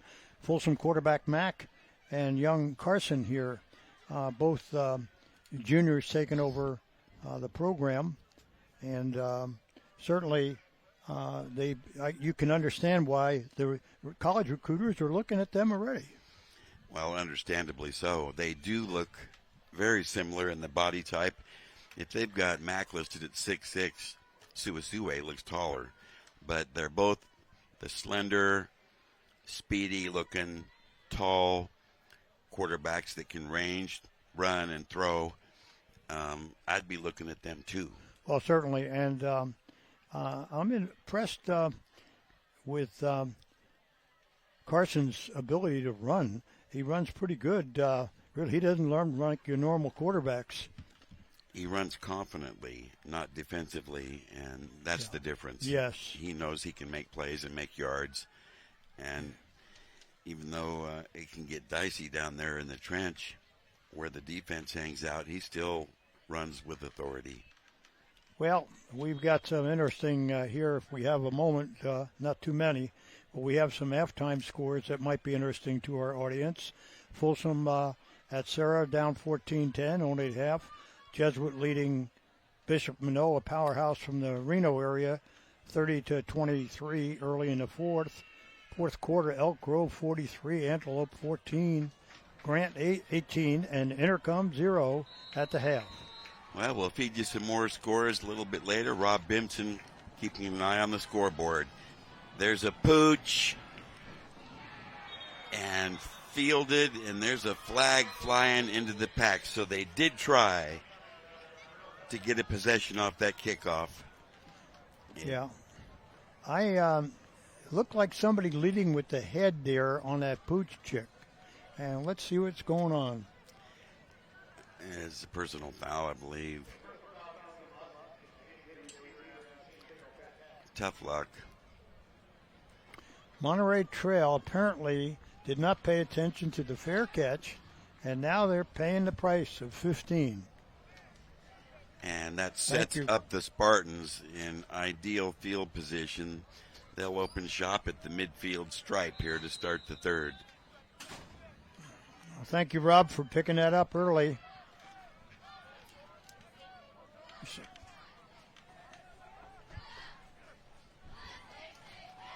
Handoff. Up the middle, a big hole. Foot race. 3 players after him, and he drags down after another 10 yards after contact. My goodness. Was that Greer? Well, yes, fresh legs, Greer.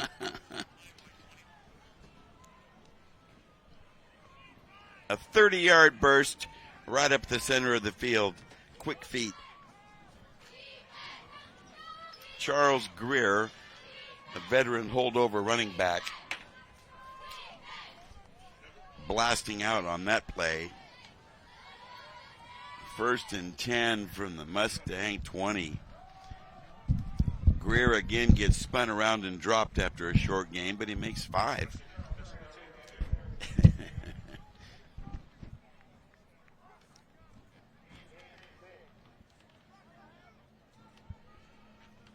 Give him 6 on that, so a quick 46 for Greer.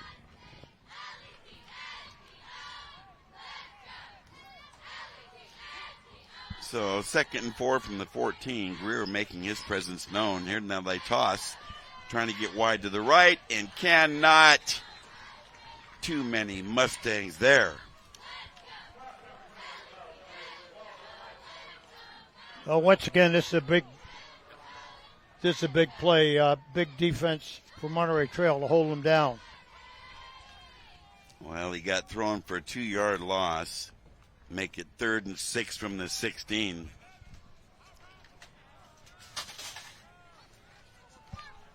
Defensively speaking, tough as nails are the Mustangs.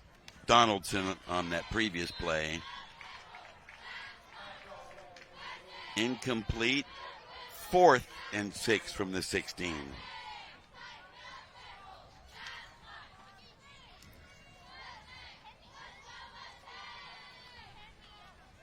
Well, despite the big run by Greer to set up a push into Mustang territory, and there you see the incomplete pass. Here's a 4th and 6 now. Interesting call upcoming. Turn and give. Greer picks his way. This might be close. Good effort after contact. Just short. Well, credit that defense of Monterey Trail making a key stop on Charles Greer, running real hard, coming up short. Their defense has been superlative. He needed 6 on this. Tried to fight for it, but the defense was tough. So from the 10-yard line, Mustangs need to start a drive here deep in their territory. Well, they smack it out and get a little breathing room. Ellis again. The big mystery right now is the absence of Ali Collier, the top running back for Monterey Trail. We don't have a clue yet. Perhaps Goody can get us a inside bit of information to put us on the right track, but coming into the ball game, that was not expected that he would be sidelined. But so far, Ellis and company are doing well. On 2nd down, boy, these guys fight hard. That was a 2nd and 5 carry, and he's short. Give him a yard, maybe 3rd and 4 upcoming. I'll credit that De La Salle defense. Thompson, Greason, Powers, and Arcidicono. They get to the football real quick. Key down. They can move the chains, 3rd and about 5, and not have to punt away back to the Spartans. Key down. Big yardage off the left side. 2 broken tackles and finally spun down at the 35. Well. I'll tell you that, Jervin Navarro. He did. Hard. He ran 22. A penalty marker dropped, as you see the replay. This is some good hard running here. Look at Navarro. Broke it, man. He broke the tackle. Romo put the tackle on him finally. So the penalty, a sideline warning against the Spartans. Referee Ray Pulley keeping things in order. First down, Mustangs from the 33.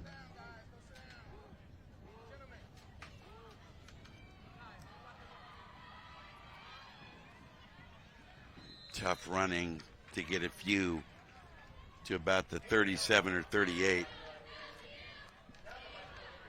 Well, Ellis and Navarro have given everything tonight to Monterey Trail. I love their yards after contact. Very impressive. No question. This collection of running backs, even without Collier in there, has played valiantly and making their coach in school proud. They're in this ball game on the move now, trailing 22-7, nearing midway third, but have a nice drive going at the moment here with a 2nd and 6. They get only a couple on that to about the 40. So it's going to bring up another 3rd down scenario. Once again, Ellis and Navarro carrying the loads.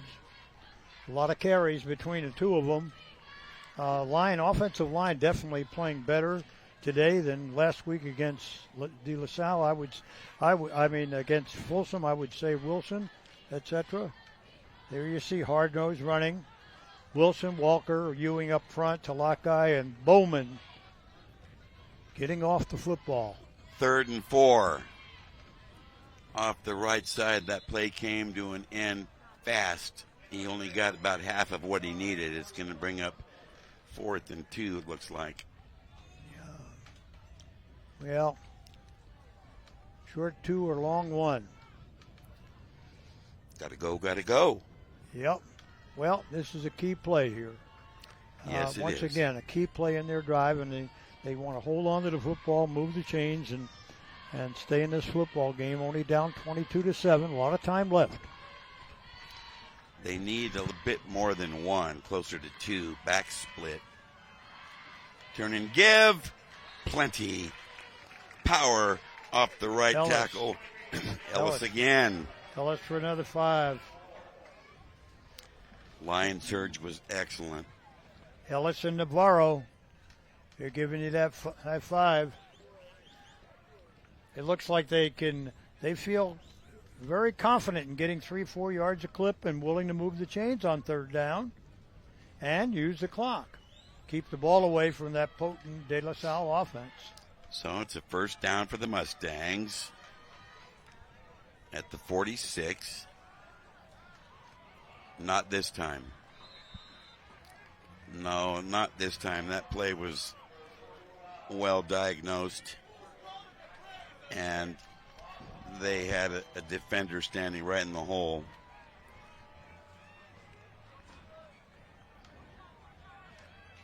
Anthony Morgan. 2nd and long here. Key down again. Look for a play action pass here. Or perhaps a screen. Well, they lost 4 on the play. 2nd and 14. Motion by Miller. A fumble, but he's back to pick it up. Turns it on the speed to the outside. Well, give him a lot of credit. He did it on his own. He sure did. He fumbled the snap, or not the snap, but the pitch, and showed me a burst of speed on that far sideline. Dalen Ellis. He turned that corner with ease. 3rd down and 5 or 6. We've been saying that here all during this drive, but they seem to come through on that 3rd and 4th down here in this drive. This is crucial. Right at midfield. Big hole. He might be just short.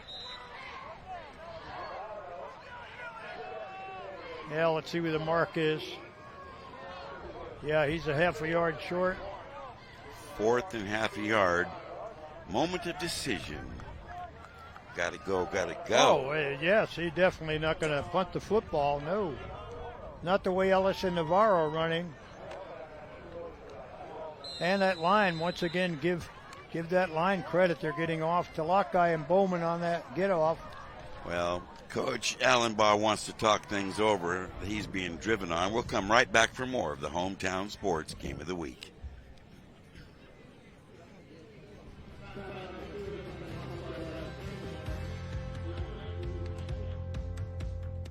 Hola, soy Isabela Gómez ayudando a Smokey Bear porque él tiene mucho más que decir que solo... Solo tú puedes prevenir incendios forestales. Si estás afuera disfrutando de una barbacoa después de una larga caminata, asegúrate de no tirar tus brasas o cenizas calientes al suelo, porque podría provocar un incendio forestal.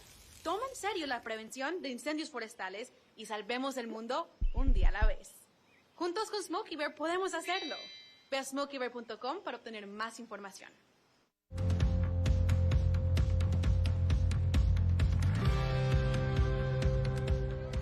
Well, the timeout has expired, and we'll see what the Mustangs want to do with 4th and 1 and upcoming the 11th play of this drive. They've run 5:40 off the clock in this 11-play drive. And they could sustain here if they can pick up a yard. Turn and give, second effort, big-time yardage, first down Mustangs on a gutty carry right there. Ellis again, the big E. Ellis likes it. He's look at him. He wants the ball in any crucial situation as possible. 7 yards on the play. He only needed a half yard. Look at this effort. Keeping his feet moved. Yards after contact. It was a mistake to try to tackle him high right there. Oh. Hey, Davon Ellis with a big night. Not this time. He might have got out for some progress. Boy, he is tough. For a yard or two maybe, but... Navarro, 22, pick up a couple. Now, and they only gave him about a half yard on that. McCoy tried to tackle him high on that previous play. Yeah. You don't take him high. So it's getting tough down in the trench. Continuing to roll the clock, 3:15 to go, late third. And flags fly. Motion, illegal motion on the center. Still second down. Well, it's going to bring up second and long. Well, I know this, that dive pop pass is wide open. And whether they have Perkins in there or Paloka, or they're running double tights with both of them in there, they're bunched in here. Let's see. Second and 14 from Big the 42. cushion on the far side. They run it. Nowhere to go. No, it's tough. That really is.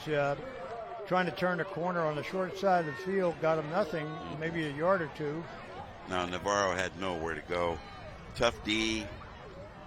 2.5 minute mark, clock rolling, late third. Third and 12.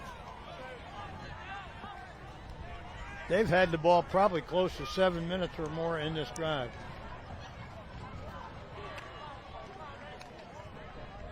Okay, they're going to need to get something a bit bigger here on this down. 8-minute drive going right now. Drop, throw, left sideline, up for the catch. Did he come back or did he get enough for the first down? Let's see about the spot. They're not giving him a good spot. I'm with you here, Rob. Yes, they are. Okay, because he definitely had it. That is the best throw of the year so far for Vince Arcuri. And again, terrific receiving. Hands well extended. They run this play fast. Well, yes, they've got it. They're rolling right now. They're in tempo. And that's what they want to take advantage of. They're tiring that De La Salle defense down. Yes, watch Palooka with this reception. Arcuri to Palooka, going up high in the air and moving the chains. 2nd and 8.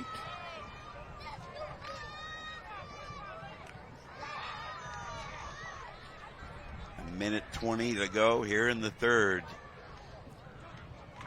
Mustangs on the move off the right side. Big room to the sideline, to the end zone. Touchdown Mustangs. They bit on the fake. Oh. That is a big play for the Mustangs. 26 yards on the scamper. And Ellis can pack the gear. That trims the deficit now to 22-13 on for the PAT. Manway. Overloaded line of scrimmage to the left. Arcuri to hold. They're going to go for the 2. And they've got the grab. Or do they? Did he trap? And a penalty marker thrown. Ray Pulley. Okay.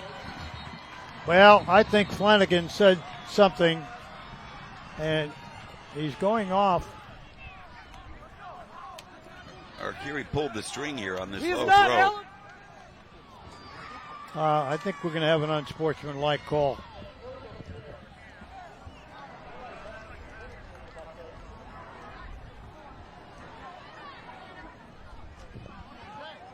So we're getting things squared away. 2 officials coming over to the Monterey Trail sideline. And Ray Pulley, wearing the white cap, will have the say. And Coach Ewing out there about 10 yards to get full clarification.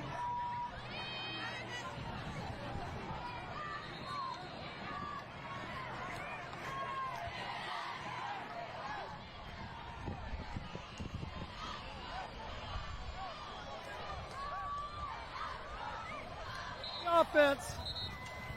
5-yard penalty, loss of down, try is no good. Okay, well, major disappointment along that Mustang sideline. It's clear to see they felt they got gypped on that. Okay, stay with us. We're going to break for a minute and come back at you. Here comes the kickoff. Jordan knows he shouldn't eat this entire bowl of nachos, but tonight he's earned that right. Because a few hours ago in the middle of happy hour, he recognized a sign. Not from the gods or a bolt of lightning, but from a double heart, a kissy face, and a 4th ha in ha ha ha. That's when Jordan knew he was buzzed. So when it was time to go, he got a ride home instead of driving.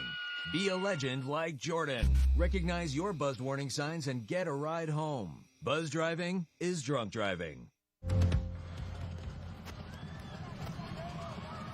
Okay, so the 2-point pass play disallowed. Illegal receiver, ineligible, I should say. Here's the pooch kick. Fumbled out of bounds. De La Salle fortunate. So the Spartans have it. And right now the Mustangs have them a little bit on the run.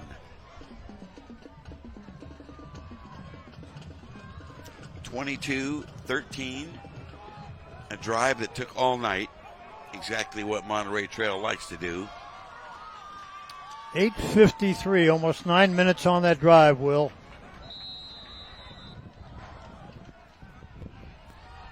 So virtually the entire quarter used up. He wants to throw, deep sideline, overthrown by quite a distance. Penalty marker on the field.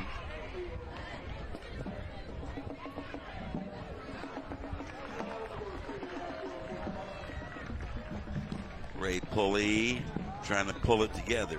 They got an ineligible receiver down there in that formation. Here's the call. Ineligible receiver, downfield, 5-yard penalty, replay, first down. As you say, Imperator, that'll cost him 5, 1st and 15 from the 35. Spartans sputtering a little here. They run left. Greer spins, gets past the original line of scrimmage. Pickup of about 7 or 8. Well, Charles Greer, a veteran last year, had over 1,500 yards, and I'll tell you, he runs hard. He's listed about 185, and I'll tell you, he runs like he's 200, a very strong back, and I think he's got a promising college career ahead of him. He picked up 7 on the play. 2nd and 8 now. They give it to him again, and he's stymied but falls forward and gets a few to about the 42. As the third quarter comes to an end here, and Monterey Trail closed the gap. They're down 22-13. Wait a minute. What are they going to do here? Are they saying there's still time on the clock? No. Well, let's go to Lauren Goodman and see what's up. Goody? Well, hey, guys, I wanted to give you guys some updates from the field. On that last play, I know there was a lot of confusion with Coach Ewing and the White Cap, but the White Cap was explaining even in their formation, 51 was not an eligible receiver, hence why they declined that play, and it was not a two-point conversion. But another update from the Monterey Trail sideline, they've made a decision to not allow Collier to be on the offensive end. He's going to be in on spots on defense, but they have something going here with Ellis, and they're going to ride it for the rest of the game. Back to you.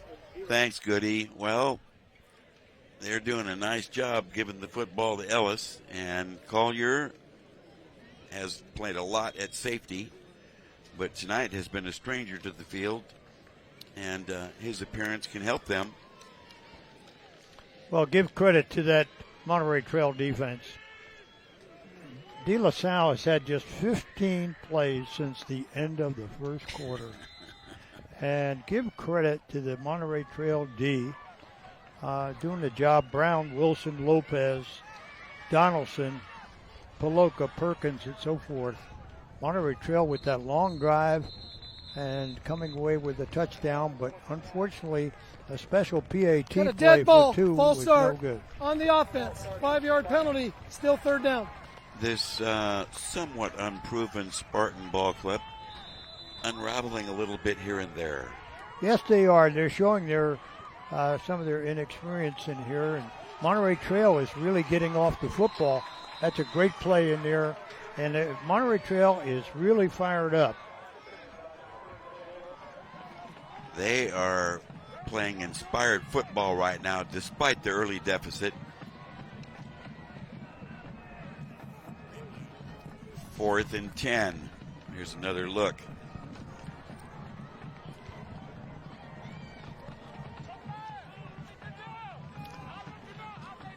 So, Spartans look to be punting. Back in return formation. Sam Lopez, Butler. number 30, with a big hit on that last play. Big hit. Long count. Blocked and caught and returned to the end zone. Touchdown Mustangs. How often do you see that? Wow. Oh my goodness. That was spectacular. Number 18, Fata Paloka with the punt block. Fata Paloka has been all over tonight. Well, apparently Coach Ewing's medicine during the week was the right treatment, because frankly he was not satisfied with Paloka's performance last week, but that was something else right there. On for the PAT, Ben Way. Chip shot is good. Let's take a look at that score as the Mustangs pull close. Boom. That was just too tough. Fatu Paloka with the block, run, and score. We'll be right back. Last week, Brandon met a girl on a dating app. One day after work, he finally found the courage to ask her out. No answer. He started to panic. Was he being too pushy? Maybe it was too... Hey, sorry I didn't respond. I was driving. I would love to go on a date. How does tonight sound? Brandon tried to play it cool, but inside he knew. A girl so smart, so responsible. She must be a keeper.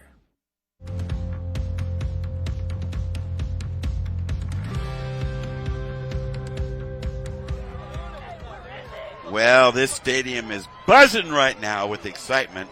The host crowd seeing their team storm back from an early deficit and pull within 2 at 22-20. Credit the defense of Monterey Trail, stop after stop, and there a defensive touchdown to pull close. What an effort.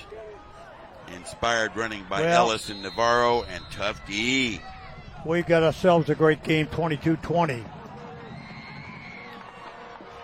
Kickoff away from the returners, out of bounds, penalty marker thrown, and good field position upcoming for the Spartans, who right now are a little bit shook. They are. They suddenly now Monterey Trail has taken over this football game late in the second quarter, and then third quarter with that long drive, almost 9 minute drive, and now that turnover, huge, just huge. And this is the stage of the game where we'll see how junior quarterback holds up under some growing pressure. First down. Well, that was predictable. Greer, but Tough D, he gets a few on the play, but not a lot. No, he's running hard, but I tell you what, the front four are doing a job for them, and linebackers, Paloka, Perkins, and Wilder are right in there. Let's look at that play again. I'm really impressed with Marcel Wilson moving down the line. He is laterally pursuing the football. Gain of 3, 2nd and 7. They work left, get the first down on some nice effort right there. Quarterback coming to life. Yeah, well, once again, he can do it with his wheels as well as his arm. The carry goes, well, you'll see it this time. Watch quarterback with the inside fake, keeping the ball. Interesting slip down there. He faked to Greer.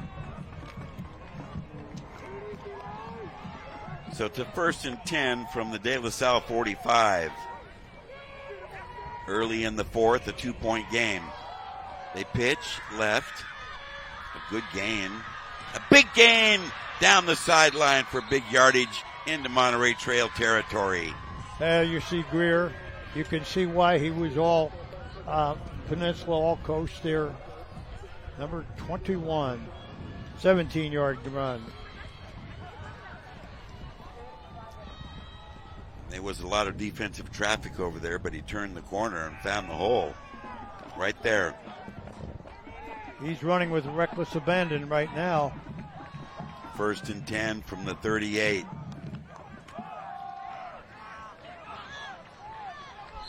His yards after contact are great. He hit him at about 3-yard gain. He picked up an additional 4. So they're right back down the field. Spartans getting heavy pressure here in Elk Grove tonight from the Monterey Trail Mustangs. Tough running there. 2nd and about 5. Football inside the 35. Handoff again. Big daylight. Dragged down inside the 20. First down, Spartans.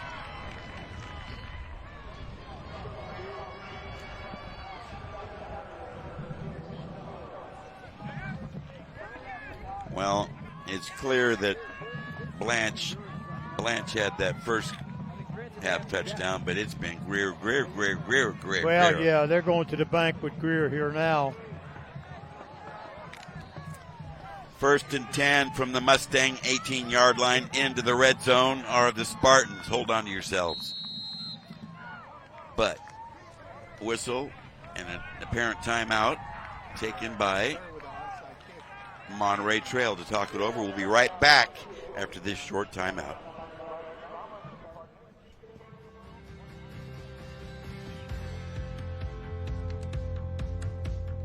STEM is precise, no margin for error. Dare to forget that. Dare to have fun with it. Get weird with it. Dare to send those old STEM theories flying past the neighbor's house into outer space. Dare to program something internet-breaking, record-breaking. Dare to blow their minds. Dare to learn the difference between sedimentary and metamorphic rock. Go find those rocks. Dare to keep daring. Dare to STEM. Check out She Can STEM to get started.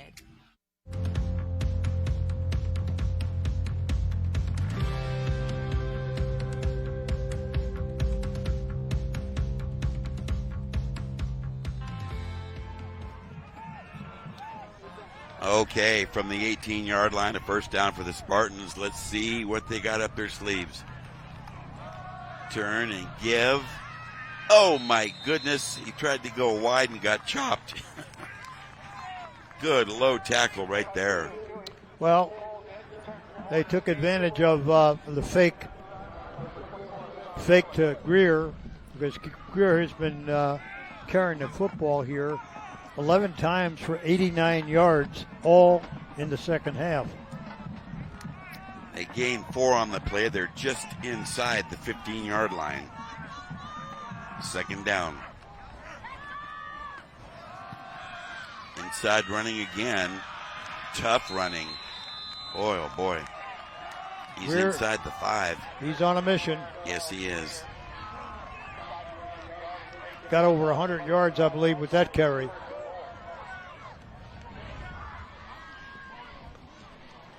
Well, with the Spartans on the move. 101 yards in the last approximately 13 carries. We'll come back to that graphic in a minute. Meantime, inside the 5 and movement and a flag. On the offense, 5 yards, still first down. The graphic that was posted was an incredible statistic, which serves as a national record. 151 consecutive victories over a 12-year stretch. Difficult to believe, but here we are back to action. First and goal from the 8. They run it, 2 broken tackles, touchdown Spartans, as he has inspired himself. Charles Greer.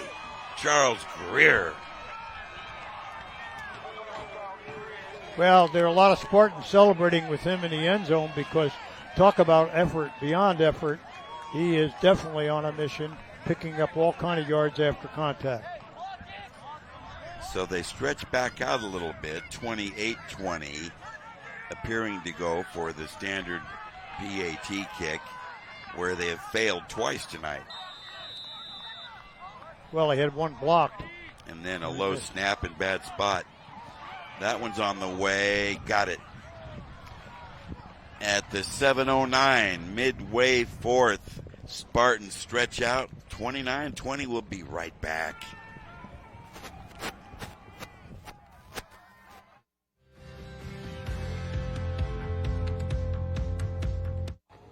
Scene 103, take 1. I thought we'd be on the same page about this, and we're not. How do I know the way I'm going to respond to it? I want you to get the vaccine because I want you to be safe. What if you end up in the hospital? That's what I'm scared of. If you was to die, man, that would literally kill me, man. I hug you. Yeah. If it made you feel LA, bro, I'd probably do. I love you. I love you too.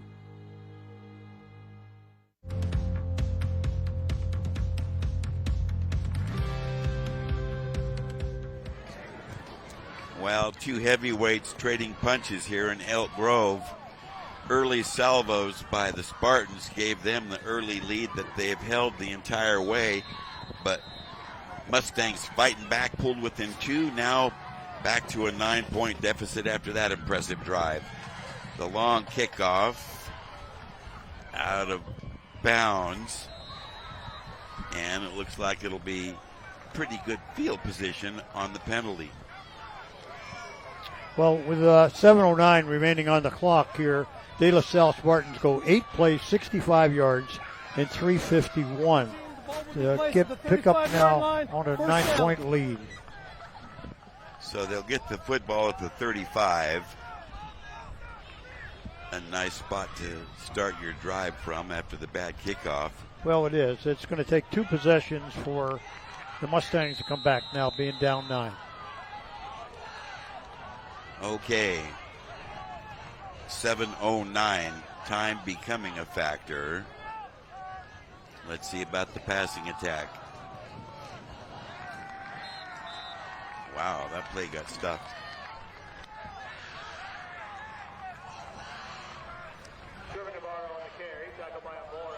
Well, this ball club has long been known for their rushing attack and their veer offense and the dynamite ball carriers they've had over the years.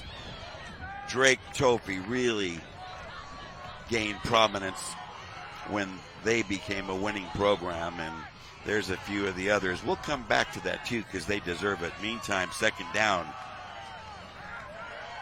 Well, right now they're geared. Right now that De La Salle defense is, saying, hey, we've seen enough of that dive, and Ellis and Navarro have really done a job, but they've also had great blocking up front, getting off the football. Wilson, Bowman, Talakai, Walker, etc., getting off. So let's see what they do in 3rd and long now. Trey Nahas and, of course, Budget and Collier following suit with Tophy. They could use some of that right now on a big 3rd and 10.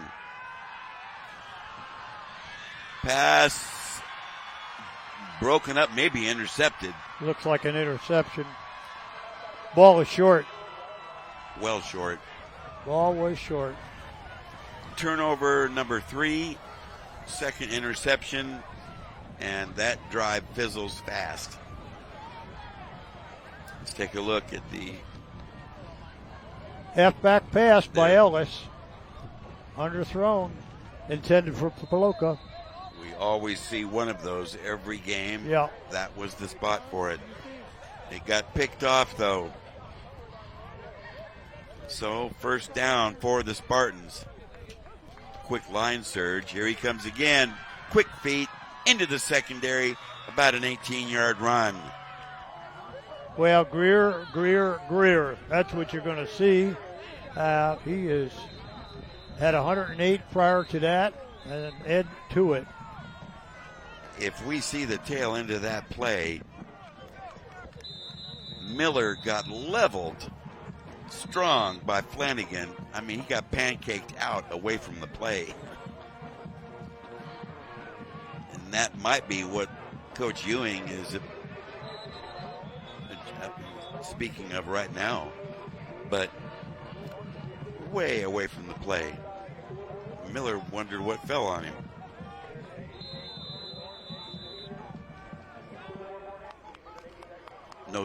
No see, no call. 5.5 to go.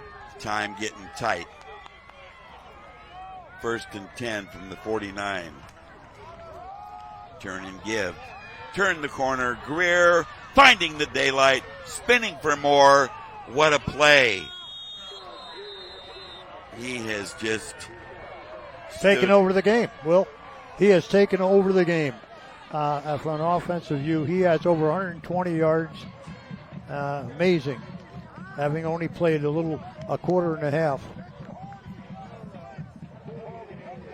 Well, they're going to wipe it out on a holding call. Let's take another look, though, because this is a terrific individual effort.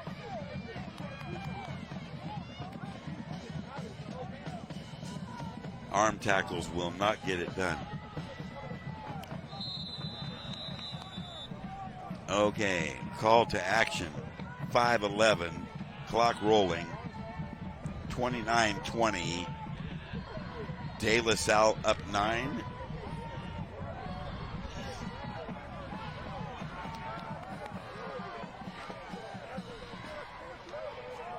Turn and give. Big hole off the left side. Wow, down the sideline. Derek Branch, who had the first half touchdown run, really is going to put the heat now on the Mustangs with that carry. Well, between Blanche, Greason, and Greer, they've got 3 solid running backs, and Kelly, their fourth back. 19-yard gain. He wasn't even touched. Not until the tackle, untouched.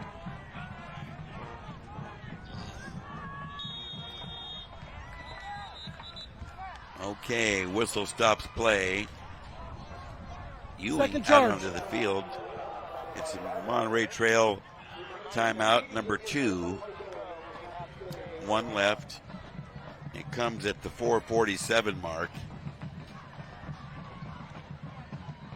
Well, Greer has come in and given the Spartans a big-time spark. He bailed them out. Very definitely. They were on the hook. They were. But I tell you what, they look like a different ball club now since he's been in the lineup. They'll be coming back to a 1st and 10 from the Mustang 22. But as great clubs generally do in adversity, they find a way.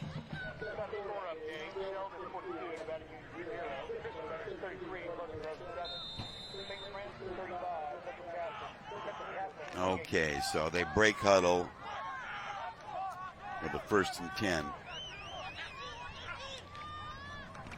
Turn and give.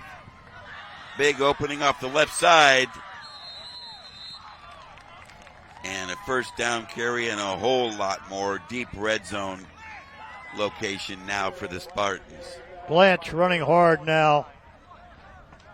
Spartans getting some blocking up front, big holes. Hard running by Greer and Blanche. Greason. 1st and goal from the Mustang 6.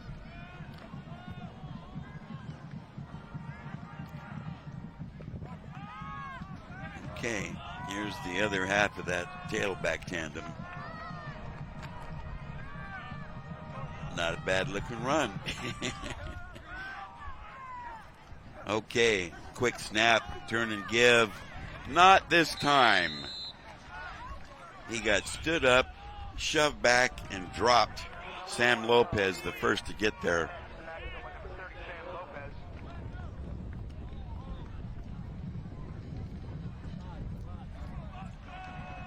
Clock ticking on, 3:45 and rolling. Tough D right there, Big Sam. A little confusion here on this next play call. 3.5 to go. He keeps, tosses, nothing doing. Was that a penalty mark that I saw fly? Well, too bad here. Might be a face mask, but that play was well defended. Josiah Williams with a great play on that sideline. Here's another look at it. Watch Williams. No foul, face mask on the defense. Half the distance to the goal. Repeat 2nd down. Tough luck on the face mask, half the distance. Football parked at the 5. 1st and goal from there.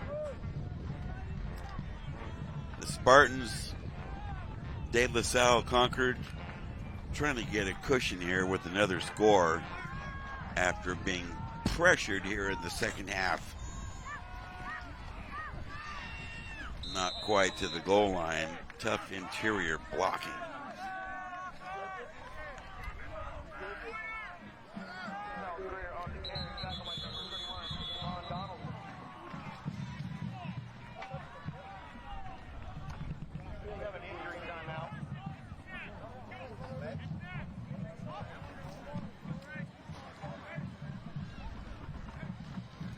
Timeout taken at the 3:05. Timeout. Apparent injury on the field. Looks like center Joey Marzone.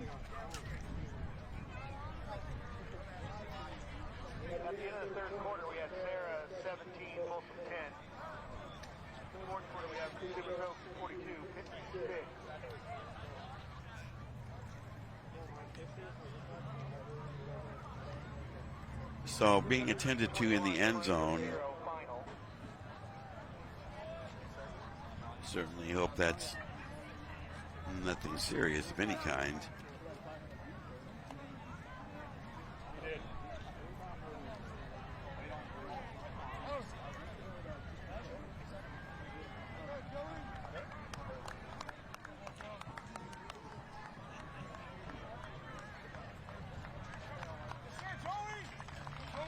Okay, Marzone coming off on his own power, slowly, being monitored.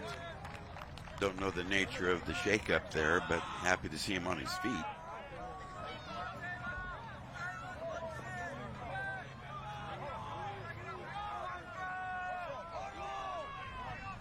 So the Spartans, a late substitution coming out onto the field, looking at a 3rd and goal from the 1. And Ray Pulley says, go ahead and roll it. Quick dive, touchdown Spartans. Greer with the insurance touchdown one. And it comes at the 3:02 mark. And stretches the Spartan lead now to 35-20 with the PAT upcoming.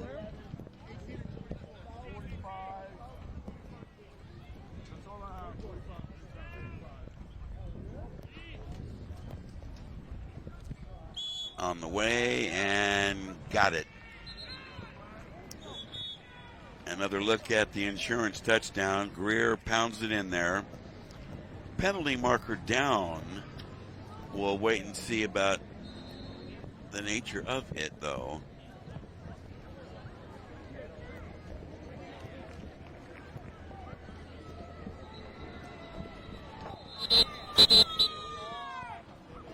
Ray Pulley.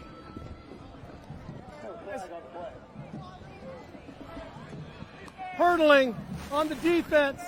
Half the distance, 1 on time go. Okay, it's against Monterey Trail.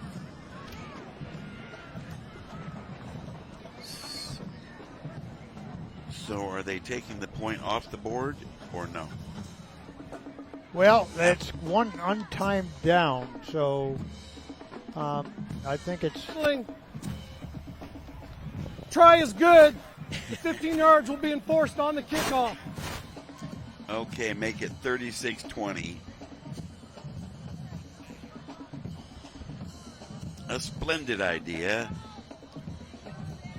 A 15-yard penalty will be assessed on the kickoff, meaning they're going to tow this up from the De La Salle 40. And let's see if he can reach the end zone.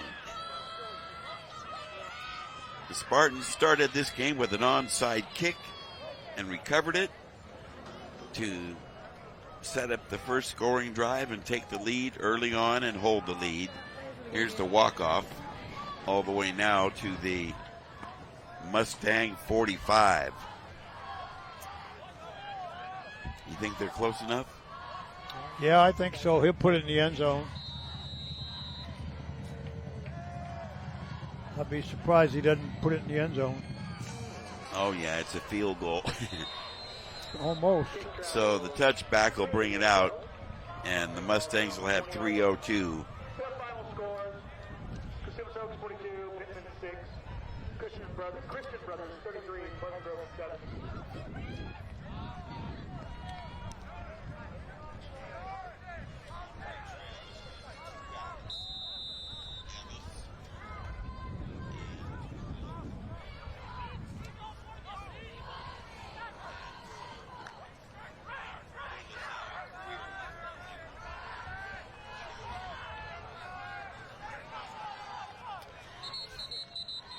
Okay, officials are going to stop this play right here.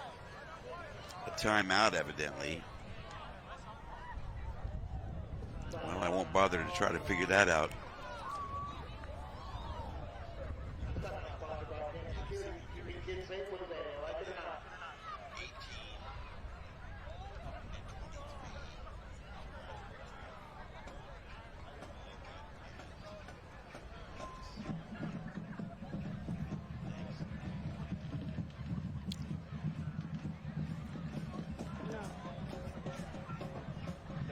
Well, a huddle on both sidelines, near the sidelines. And I do believe that a fair share of respect for Monterey Trail will be levied by these Spartans, regardless of the outcome. First down. 3 wide receivers, short drop, bullet, complete to Miller, or was a breakup. He had it and got it knocked out of there. Good jarring tackle.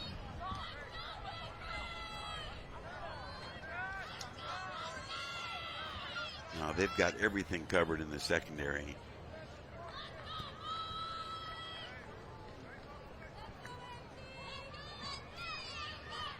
Second and 10. Less than 3 minutes remaining now.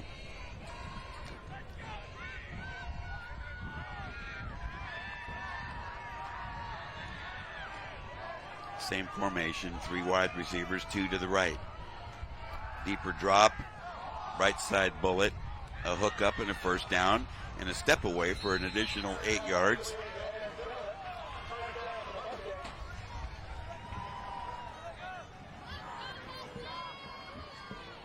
.252, clock stop, move the chains.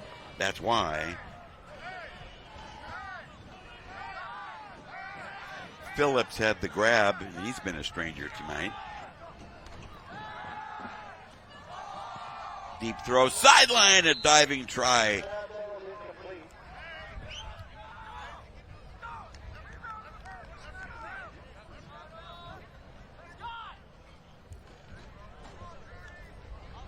That was a good try on that stretch.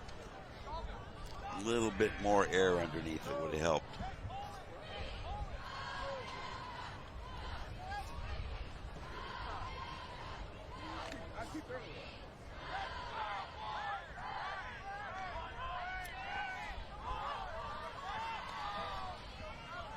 Okay. Up the gut, hard, jarring tackle, but a good gain of about 8. Navarro, tough yardage again.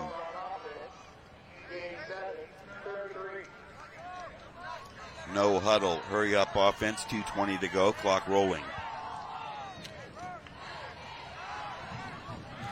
Quick count, deep drop, home run derby, intercepted, underthrown again. 3rd interception of the evening, and that will take care of it. Pass intercepted by number 10, Grant Wells. Wells, they had too much coverage out there. They were playing deep. Well, that's what they do.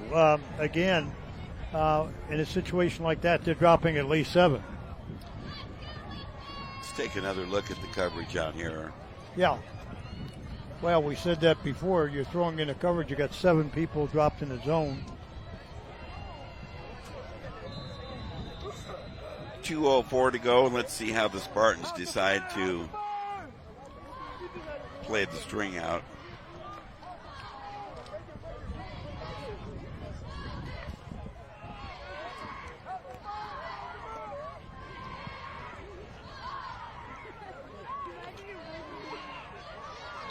Well contained, hit for a loss to bring up second about 13.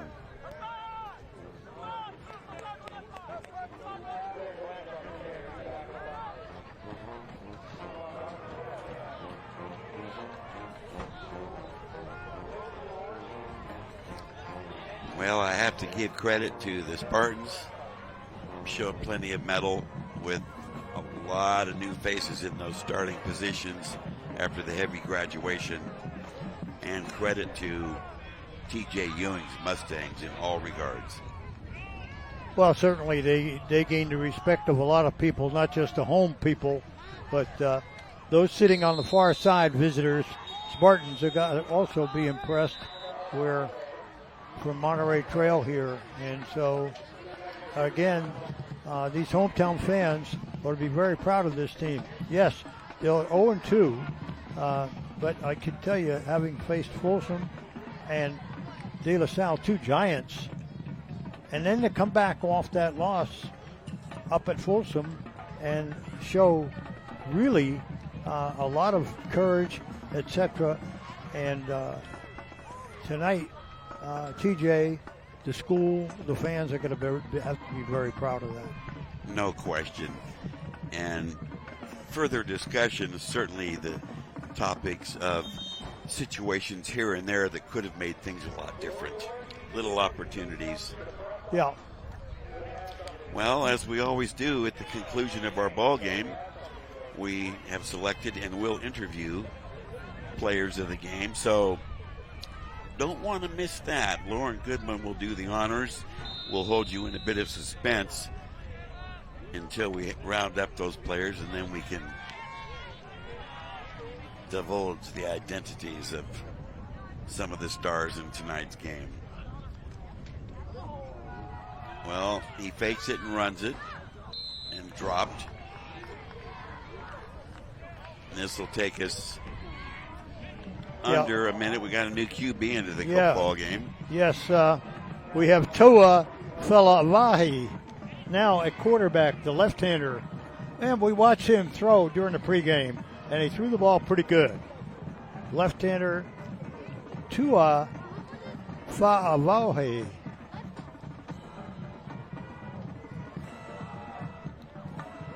Clock rolling here on the final countdown at about 30 seconds. Spartans content to know this will be a victory in their season's opener on the road in a tough battle. Oh, yes. And they, with their schedule, they'll just have to meet these kind of opponents week after week after week. Well, anybody who was here scouting, like Folsom, probably should have had people there since they'll be playing them later, or any Metro League opponents scouting Monterey Trail. They'll have plenty to talk about. Oh, yeah. Hello? Very Hello? different.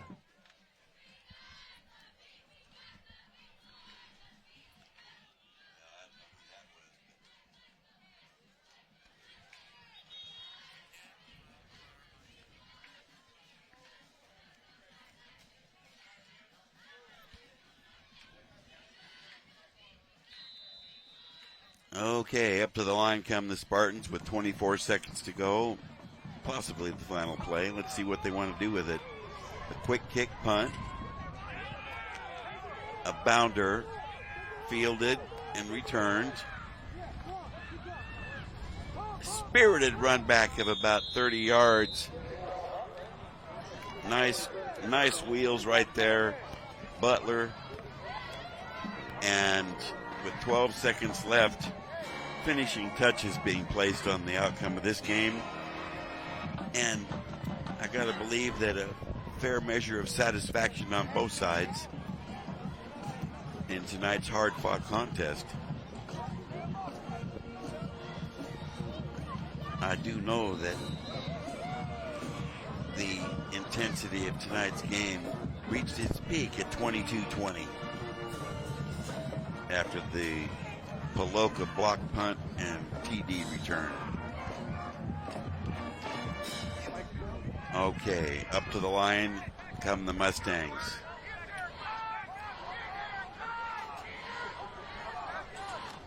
Back to pass. The deep throw, well covered, interception number 4. And this ball game is over. A valiant effort put forth by T.J. Ewing's Monterey Trail Mustangs. And let's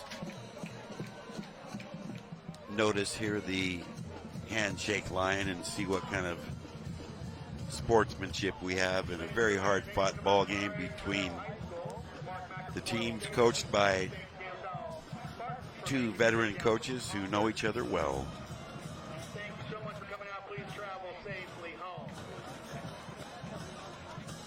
Good spirit, good handshakes, and quite a show. A game filled with a number of mistakes, you could say, but had its moments, and definitely, as you said, Coach Domino, illustrated the value of playing top teams, which Coach Ewing is going to definitely stand by that, and he's got to be proud of his ball club. Well, like I say, you see, your non-league record you don't worry about, and people who know the top-of-the-line programs know they're going to play the best and forget the rest and get ready for league play, and that's what they're doing. Well, based on last year's turn of events, a tough preseason for Monterey Trail, then a clean sweep in league, and a deep push into the playoffs. So no reason to feel that they cannot do that again. But all in all, interesting ball game, and we're going to put a capper on it when we come back for our post-game segment, so stick around. We'll be right back for more of the Hometown Sports Game of the Week.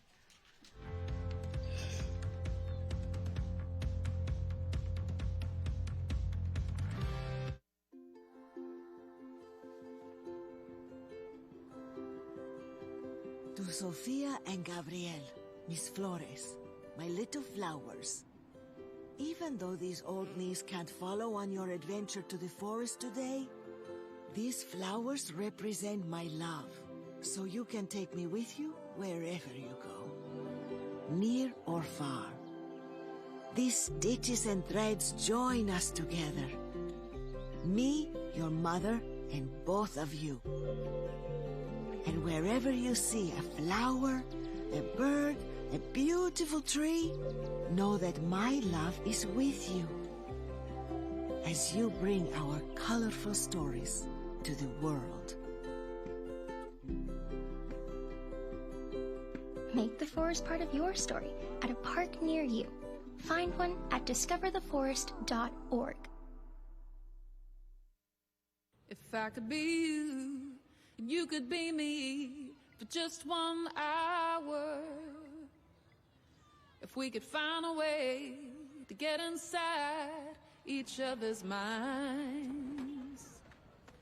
If you could see you through my eyes instead of your ego, I believe you'd be surprised to see that you've been blind. Walk a mile in my shoes. Walk a mile in my shoes. Yeah, before you abuse, criticize and accuse. Walk a mile in my shoes. Walk a mile in my shoes. Well, before you abuse, criticize and accuse. Walk a mile in my shoes.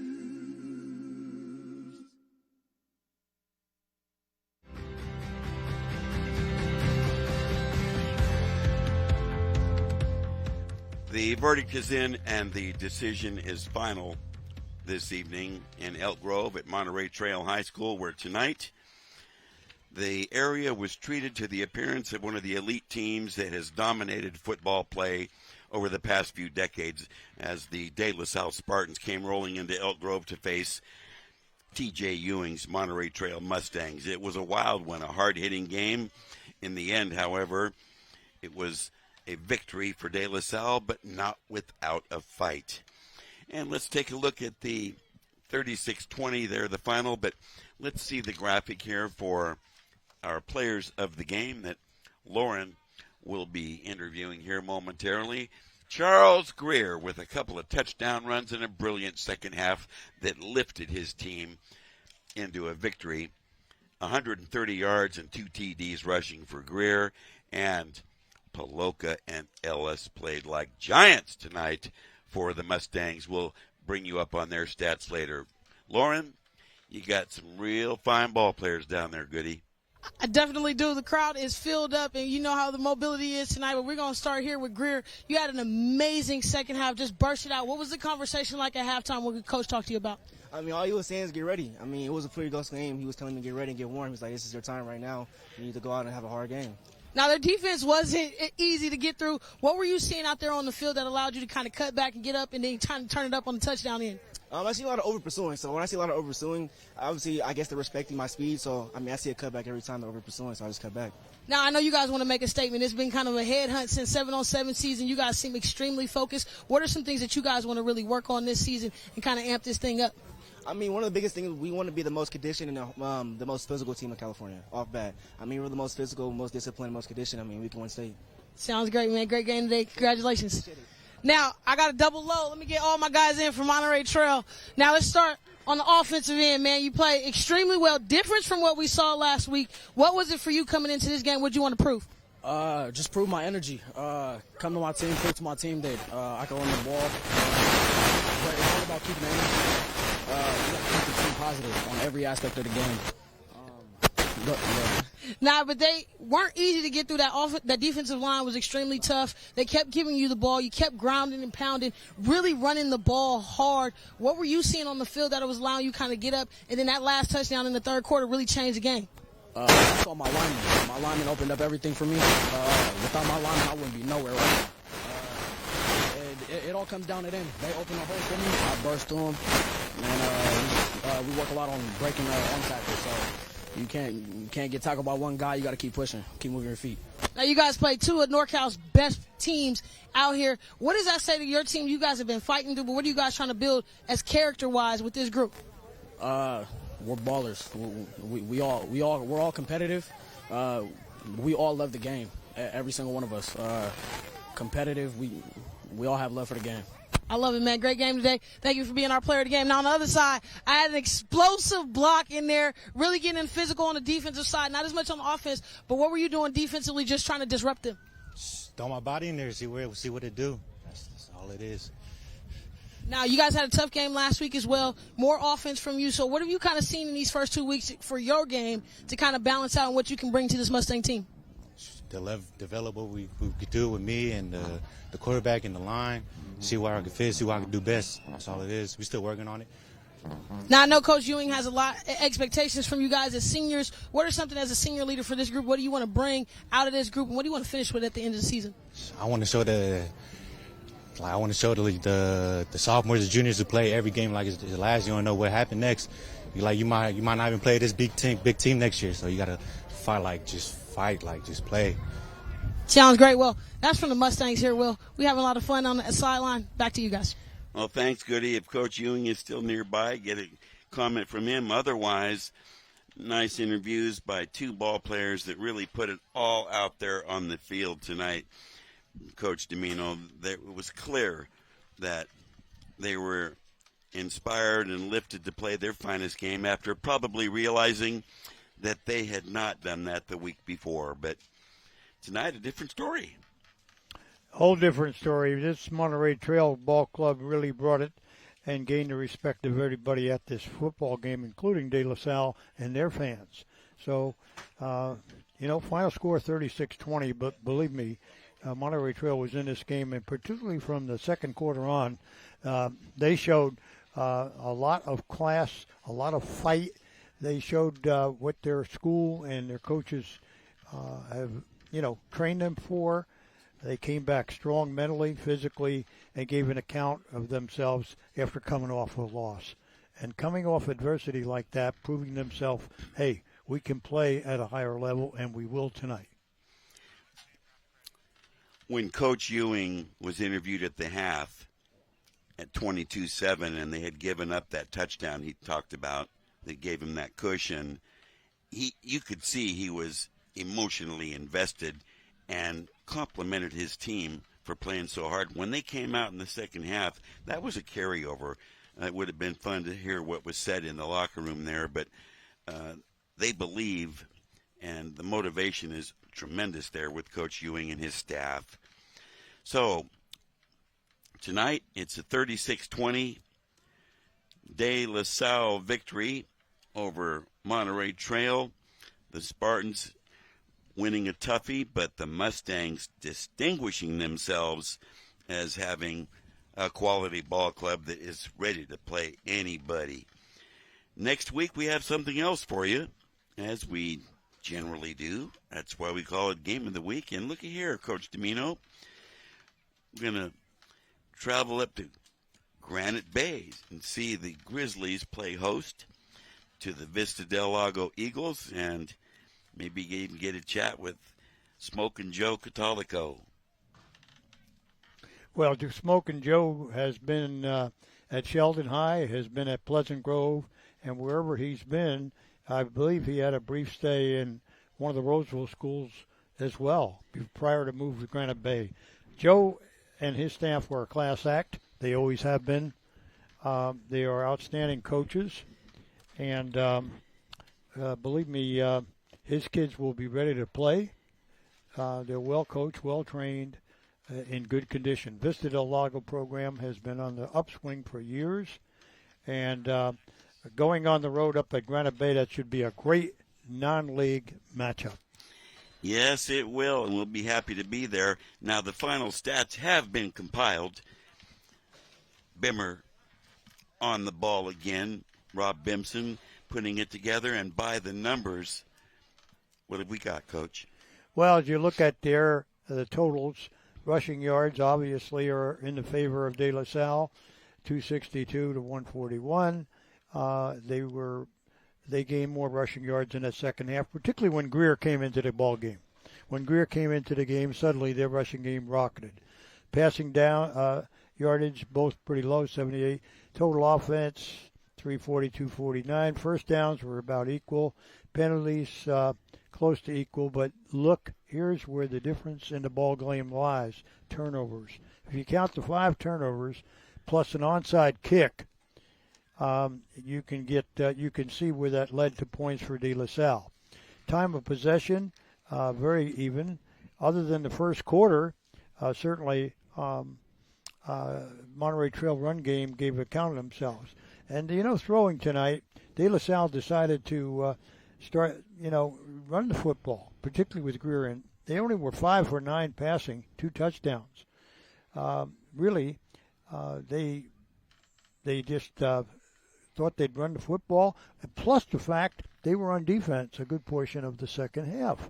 So with that in mind, when they got the football, they decided to move the clock and run the football and manage the football game. They didn't have to throw and stop the clock. And so they did that. Greer came in, took over the game in that fourth quarter. He did. It was systematic, and it was, one of those situations where the veteran has his opportunity after not being activated in the first part of the ball game. And did he take advantage of it?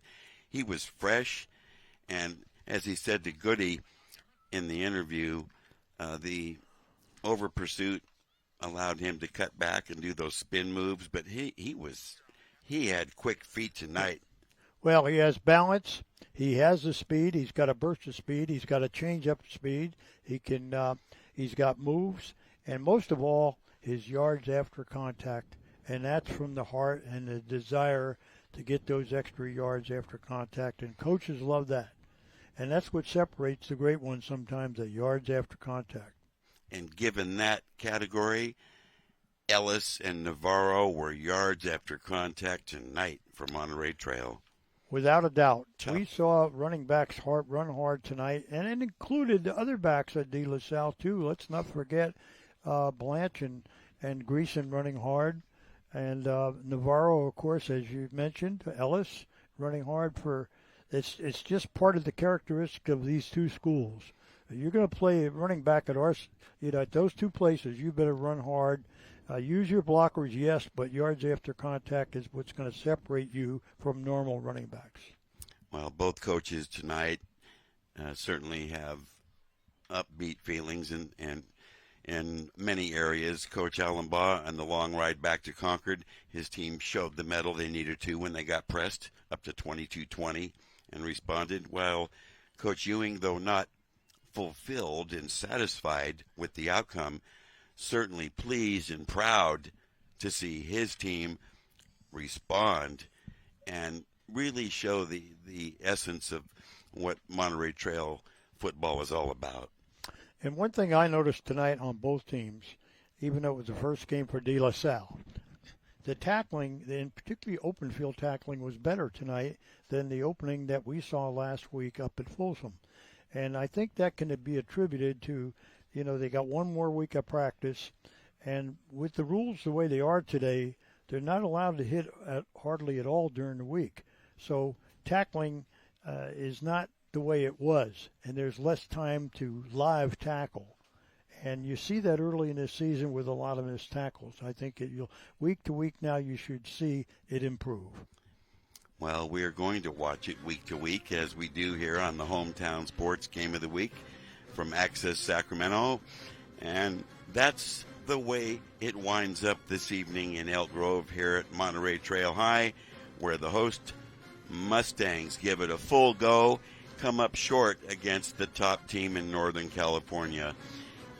Final score tonight, De La Salle of Concord 36, Monterey Trail of Elk Grove 20.